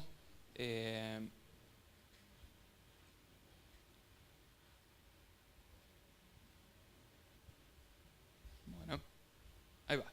Es un paciente masculino de 56 años de edad que como factores de riesgo cardiovasculares lo único que presentaba era hipertensión, sí diagnosticado en su adolescencia, con antecedentes heredofamiliares de muerte súbita a edad temprana, que ahora nos vamos a tomar un minuto para repasarlos de forma detallada. Y el antecedente clínico, de hecho, es el cual lo trae a la consulta al paciente, una neuralgia del trigémino, que estudiado en su provincia de origen, el paciente era oriundo de Chaco, le habían descubierto un aneurisma de la arteria basilar y estaba en seguimiento. Y al interrogatorio posteriormente, el paciente refiere una disnea en una clase funcional muy baja, en clase funcional 1, de 2 años de evolución. El paciente trabajaba como encargado de un edificio, realizaba actividades de su vida diaria sin ningún tipo de problemas. En cuanto a medicación habitual, el paciente venía con carbamazepina y aspirina 100 miligramos en forma ocasional sin ninguna indicación, sino por propia voluntad. Les decía que íbamos a tomarnos un segundo para ver los antecedentes familiares. Tenemos nuestro caso índice acá, que ya de entrada tiene un hermano de similar edad, 52 años, con enfermedad cardiovascular, enfermedad coronaria, que había tenido un infarto a los 52 años. Vamos por la rama de la madre inicialmente. No es su madre la que tiene el antecedente relevante, tuvo un cáncer a los 55 años. Sí, la hermana de la madre, o sea, la tía del caso índice, a los 45 años una muerte súbita. Y su abuelo materno viene a ser, a los 40 años, también un caso de muerte súbita. Por el lado del padre, también cargado de antecedentes. A los 38 años su padre, un infarto. Y a los 67 años, muerte súbita, ya conociendo el antecedente de la enfermedad coronaria. Y siguiendo la escalada, su abuelo paterno, o sea, sus 2 abuelos tenían antecedentes de relevancia. A los 30-40 años, lo que refiere el paciente es que había tenido una muerte súbita. Como les comentaba, lo que los trajo a la consulta al paciente fue el estudio del aneurisma de la arteria basilar. Estaba de forma ambulatoria el 17 de agosto esperando hacerse una tomografía en nuestro centro. Para eso se había derivado a la Fundación Favaloro, y en la sala de espera tiene un episodio de muerte súbita a las 9:20 de la mañana, mientras se encontraba en la sala de espera sentado.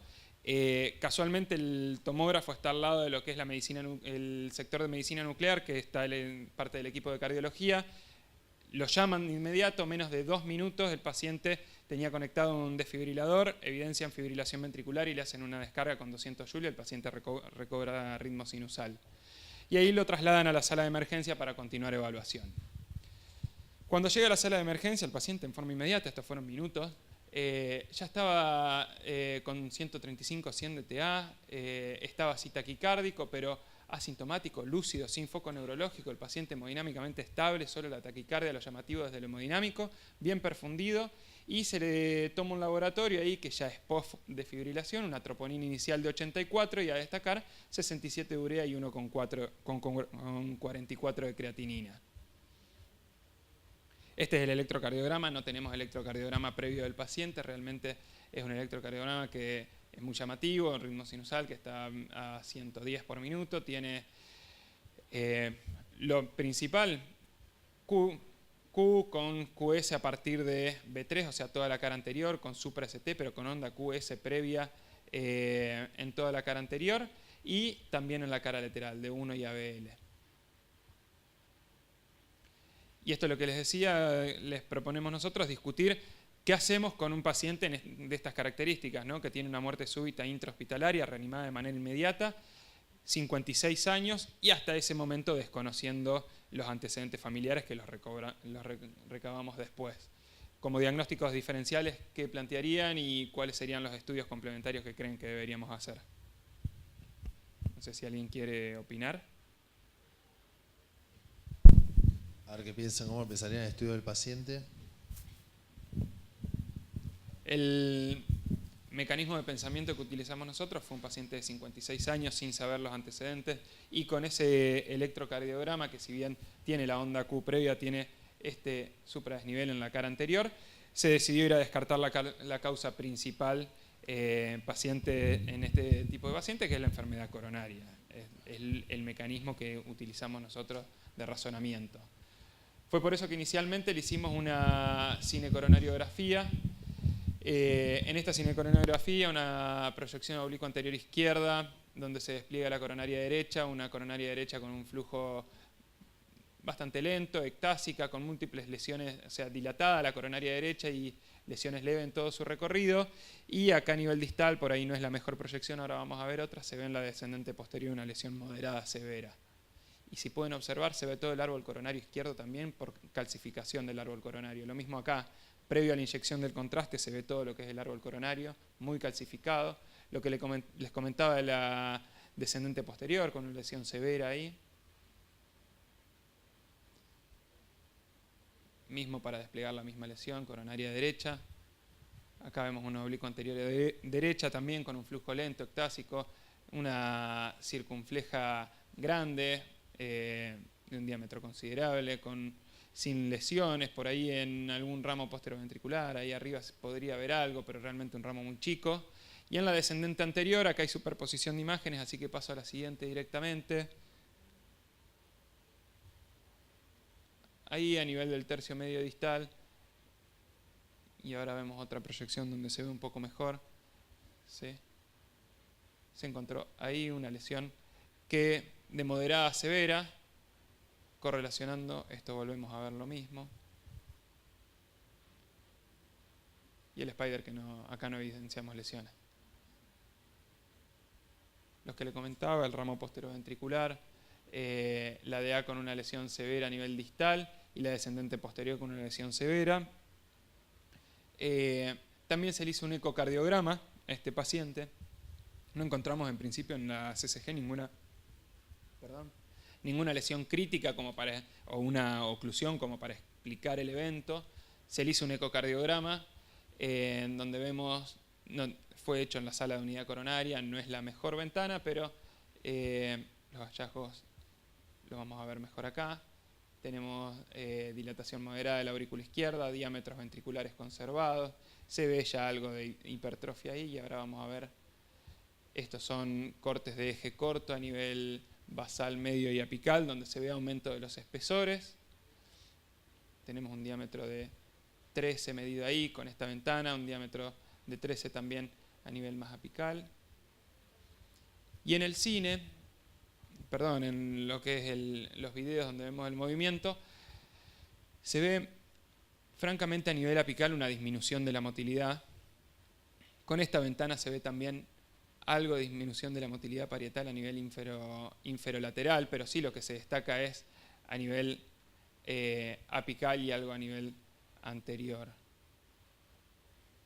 Lo que les comentaba recién, hipertrofia del ventrículo izquierdo, el informe del ecocardiograma hecho en la habitación, con un septum de 14, septum máximo, espesor máximo, función con un deterioro leve a moderado, una FEI de 42% y la regionalidad bien marcada con una quinesia anterior medio y de todos los segmentos apicales y una hipoquinesia inferior e inferolateral basal.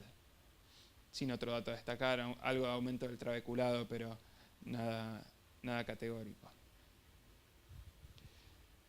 Nuevamente, nos presentamos ahora con el evento clínico, la desfibrilación del paciente, el estudio de la anatomía coronaria, donde no tenemos una oclusión coronaria, no tenemos una lesión crítica en las arterias coronarias, y un ecocardiograma que tiene deterioro de la función ventricular con una clara regionalidad a nivel apical. qué interpretación de los hallazgos haríamos de la cinecoronariografía, si requiere o no angioplastia de urgencia, y cuáles son las etiologías posibles y de acuerdo a eso qué tratamiento pensarían.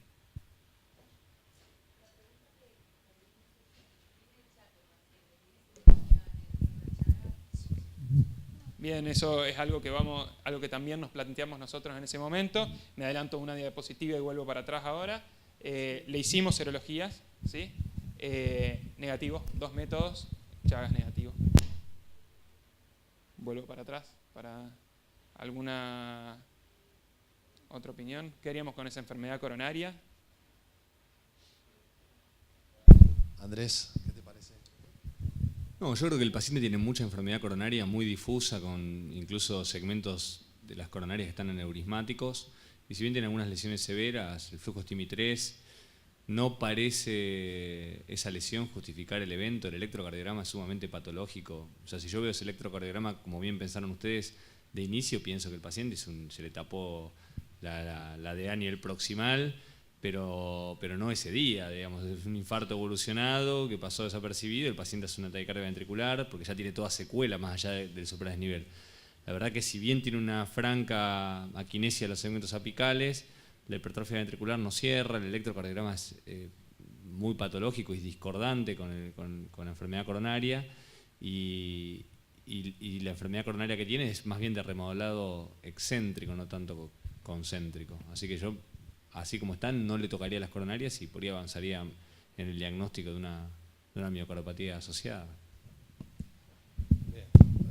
¿Sé qué más? No, si podemos continuar. Continuamos entonces, les comentamos cómo lo pensamos nosotros. Perdón, vamos una para atrás. Hicimos serologías, como nos preguntaban ahí, les insisto con el Chagas negativo. Medimos hormona tiroidea, TSH normal, y una segunda troponina, 144 para una previa de 84, siempre recordando que había tenido una desfibrilación de por medio. Se decidió, guiado por la enfermedad coronaria y la regionalidad anteroapical, ir a angioplastiar sí esa lesión en la descendente anterior, y voy a avanzar, voy a ir directamente al resultado final, que es este acá. Quedó con buen flujo final. Los que les comentaba, se implantó un stent liberador de drogas de Verolimus en la DA distal, y este es el electrocardiograma posterior a haber hecho la revascularización. Se ve en esto dos signos a destacar. Lo que es la cara lateral tiene algo de R que no tenía nada de R, y en la cara anterior también era bien un franco QS, ahora tenemos algo de R ahí. Creo que es lo único a destacar de este electro. Se hizo un nuevo ecocardiograma con mejor ventana, ya el paciente estable en la sala de ecocardiografía. Podemos ver acá en 3 cámaras que los diámetros están conservados. Sí, lo que tenemos es aumento del espesor parietal. A nivel septum basal acá se mide en esa ventana 17 milímetros. El diámetro máximo lo vemos allá. A nivel septal también, algo más de 20 milímetros de espesor septal. Acá vemos que la pared inferolateral realmente tiene buena motilidad y sigue con la regionalidad apical, la punta no se mueve, tal vez un poquito más que antes, pero es muy pronto como para evaluarlo también.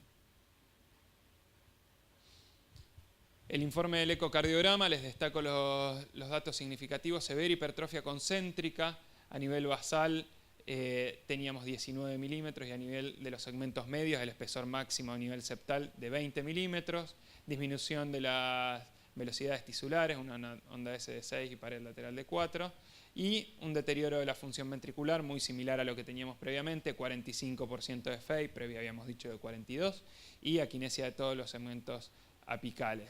El ventrículo derecho siempre conservado y la presión sistólica del BD de 30. Nuevo punto, nos quedamos conformes con haber resuelto la enfermedad coronaria. Ahora tenemos una severa hipertrofia, es lo que decía el doctor, de pensar en otra cardiopatía que no fuera solo la enfermedad coronaria. Nos planteamos si tenía indicación o no de CDI, a qué le atribuíamos la muerte súbita del paciente y a partir de eso qué tratamiento coadyuvante hacíamos. No sé si quieren opinar algo o continúo con... Una opinión, ahora tenemos otro paciente. Bueno, ahora por definición el paciente es una miocardiopatía hipertrófica, ¿no? Tiene un aumento del espesor de la pared que no se puede atribuir a condiciones de carga anormales.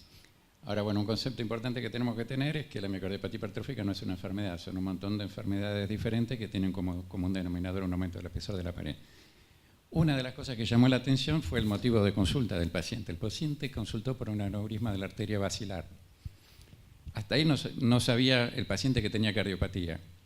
El aneurisma de la arteria basilar es relativamente frecuente en los pacientes con enfermedad de Fabry. El paciente tiene neuralgia del trigémino y si bien los Fabry lo que suelen tener son acroparestesias, es decir, un tenso dolor en las palmas de las manos y plantas de los pies, sobre todo con exposición al frío y calor, no es frecuente que tengan dolor en la cara, salvo que la dolicoectasia vertebrovasilar comprima el trigémino y en ese caso sí pueden tener dolor de la cara. Tiene toda, el Fabry, bueno, saben que tiene toda una serie de manifestaciones clínicas que hay que buscar. El diagnóstico es predominantemente clínico. Hay una anécdota justamente con una familia del Chaco que habían consultado en Buenos Aires en todos los principales centros de pediatría de acá y se quejaban 4 hermanos por acroparestesias. Entonces llegaron a la conclusión que eran psiquiátricos, los mandaron al psiquiatra a los 4, se volvieron al Chaco y apareció un médico del Hospital Fernández, un neurólogo, Juan Pelitei, hablando por televisión sobre la enfermedad de Fabry, y una vecina de los chicos muy lúcida dijo, eso es lo que tienen mis vecinitos. Entonces se fueron desde el Chaco a verlo a Pelitei y al Fernández y ahí se hizo el diagnóstico. Tiene algunas cosas, bueno, eso orienta que pueda llegar a ser un Fabry. Lo que llama la atención es el electrocardiograma, la disociación que hay, es decir, no hay criterio de hipertrofia por electro y sí tenemos criterios de hipertrofia por eco. Otra posibilidad es que el paciente tenga alguna otra enfermedad infiltrativa por depósito, con ese patrón de pseudoinfarto se puede ver, por ejemplo, en una amiloidosis. Los Fabry pueden tener hipertrofia ventricular izquierda con electros con criterio de hipertrofia porque solamente 1 a 3% del miocardio tiene depósito de glicoenfingolípidos y estos pacientes tienen hipertrofia de los miocitos por mecanismos que no están del todo claros. Y el otro tema es que es un paciente que tiene disfunción sistólica, ¿no? Entonces sería importante completar la evaluación con otros métodos porque cuando una hipertrófica tiene disfunción sistólica, habitualmente 1/3 del miocardio suele estar reemplazado por fibrosis. Gracias, Adrián. Silvia, ¿no? Andrés, ¿algún otro comentario? ¿No? ¿Querés que... A ver, sí, acá. Sí, que aparte de la amiloidosis, que no da, porque lo otro que llama la atención de él es la de toda la aquinesia que tiene en la punta, ¿no? Que no es un aneurisma, pero que está bien aquinético, y eso se ve más en la sarcoidosis, están descritos los aneurismas apicales, así que también sería algo para tener en cuenta. El aneurisma apical también se puede ver en la hipertrófica, sobre todo los pacientes que tienen obstrucción medioventricular. Hay un trabajo de este año de Rowing, que es del grupo Barry Mayron, que tratan de justificar lo que pusieron ellos en las guías americanas del 2011 de que la presencia de un aneurisma apical sería predictor de riesgo de muerte súbita, pero en realidad ese trabajo yo creo que hace agua por todos lados. Y cuando se hace el mapeo, la taquicardia ventricular suele ser en el borde del aneurisma, en el área de fibrosis, y estos pacientes suelen tener taquicardias ventriculares monomorfas, que muchas veces son pasibles de ablación por radiofrecuencia, ¿no?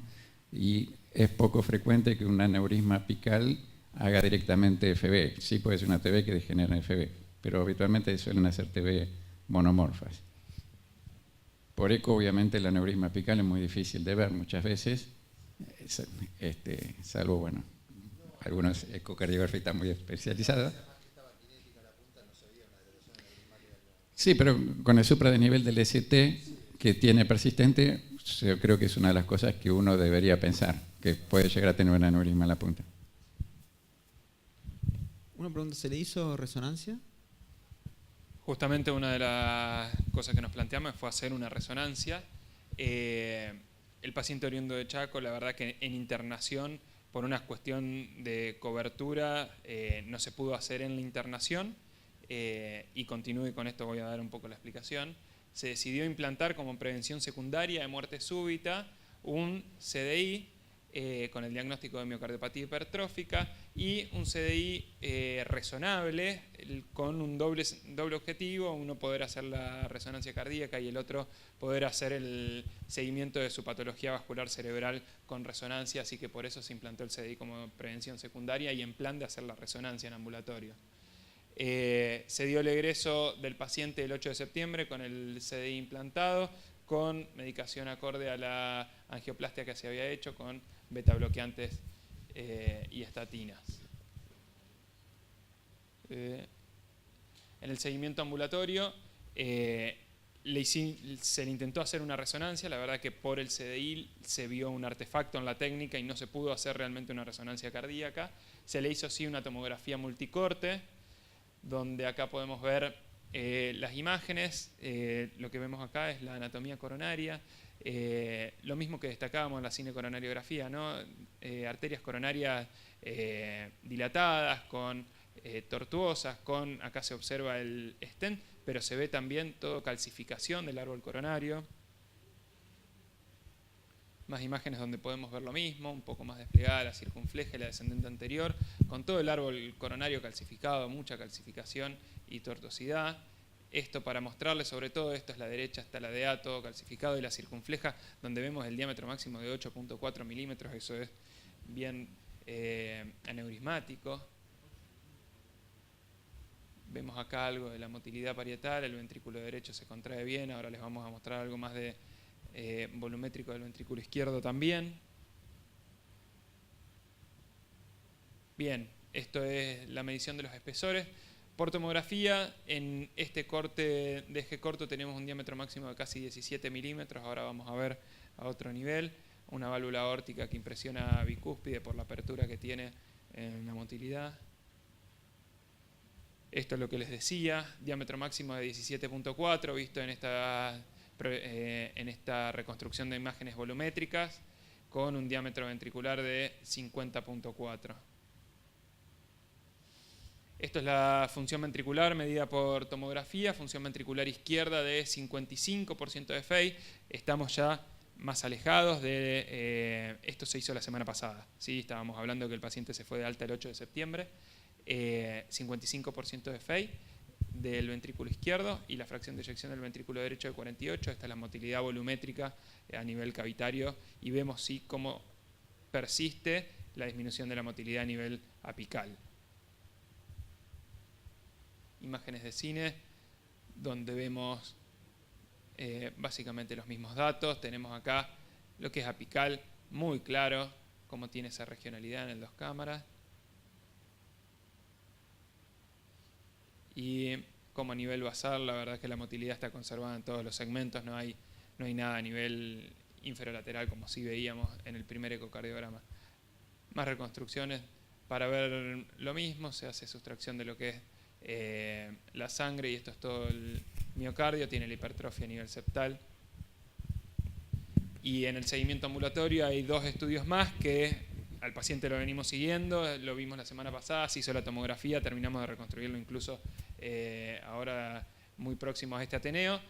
Nos quedan pendientes 2 estudios, que es el dosaje de alfa-galactosidasa A, que hay que dosarlo para hacer el diagnóstico de enfermedad de Fabry, y si tuviera el déficit tenemos un tratamiento apropiado para eso, y estudios para descartar también gammopatía monoclonal, como comentaba el doctor Fernández. Muchas gracias.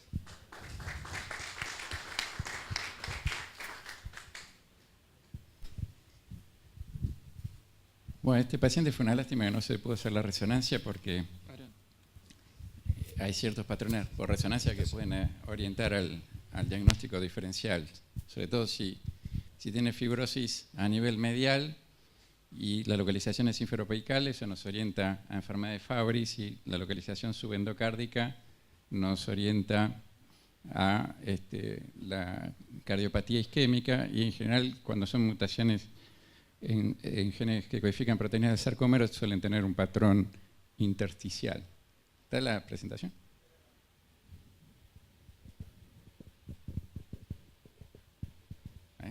Se está cargando. Bueno, y este paciente, tenía una hipertrofia concéntrica, insuficiencia renal, aneurisma de la arteria basilar, o sea que la sospecha es bastante grande. Es importante pensar en este tipo de enfermedades como la enfermedad de Fabry, porque ustedes saben que tiene una terapia de reemplazo enzimático específica y los pacientes se pueden beneficiar y evitar que terminen, por ejemplo, en diálisis, que no es poca cosa. También es muy importante tener el concepto de que son cardiopatías familiares y muchas veces el gran aporte que podemos hacer los cardiólogos es hacer por screening familiar un diagnóstico en familiares que se pueden beneficiar tempranamente con la terapia. Y Adrián no tenía alteraciones dermatológicas, ¿no es cierto? Por la frecuencia, digo, ¿no? Sí, no. No tenía. Bueno, esto de acuerdo a las guías europeas, cuando uno hace estudio genético para miocardiopatía hipertrófica, en un 40-60% de los casos se encuentran mutaciones en genes que codifican proteínas del sarcómero. Un 25-30% de los casos no se puede encontrar la mutación a pesar de un estudio genético completo. Y un 5-10% es producido por enfermedades poco frecuentes, dentro de las cuales tenemos la enfermedad de Fabry, las amiloidosis, enfermedades mitocondriales, algunas síndromes como Leopard, Noonan, etc. Y en el caso particular de la enfermedad de Fabry, es una enfermedad que tiene síntomas y signos extracardíacos, es por una mutación en el gen que codifica la enzima alfa-galactosidasa A, y los pacientes pueden manifestar fatigabilidad, pueden presentar córnea verticillata, hipoguanidrosis, no transpiran y por eso tienen intolerancia al frío y calor, manifestaciones cardíacas, dentro de las cuales se encuentra la miocardiopatía hipertrófica, pero también pueden tener una afectación del endotelio, enfermedad muscular, neuropatía periférica, es decir, las acroparestesias, que es este intenso dolor en las palmas de las manos y planta de los pies con exposición al frío y calor, manifestaciones psicológicas, depresión, pueden tener antecedentes de accidente cerebrovascular a edad temprana, trastornos auditivos, tinnitus, insuficiencia renal, que es una de las principales complicaciones y que puede llegar hasta diálisis, trastornos gastrointestinales y angioqueratomas, que son estas manchas rojo-vinosas características que se localizan sobre todo en la región de los muslos, en la región inguinal y periumbilical. El diagnóstico en los hombres se hace con el dosaje de los niveles de enzima alfa-galactosidasa. Las mujeres, hasta un 40% de las mujeres heterocigotas pueden tener dosaje de alfa-galactosidasa normal, y si hay una sospecha clínica importante en las mujeres hay que hacer estudio genético. Y esto es lo que le mostraba que existe una asociación entre enfermedad de Fabry y aneurisma de la arteria basilar. Esto ya son publicaciones del año 80. Hay varias publicaciones al respecto de la asociación entre enfermedad de Fabry y aneurisma de la arteria basilar. Y en general el Fabry, el dolor neuropático, es predominantemente a nivel de las manos y las plantas de los pies, pero lo que comentábamos antes, a veces la dolicoectasia vertebrobasilar se apoya sobre el trigémino y en ese caso ocasiona dolor.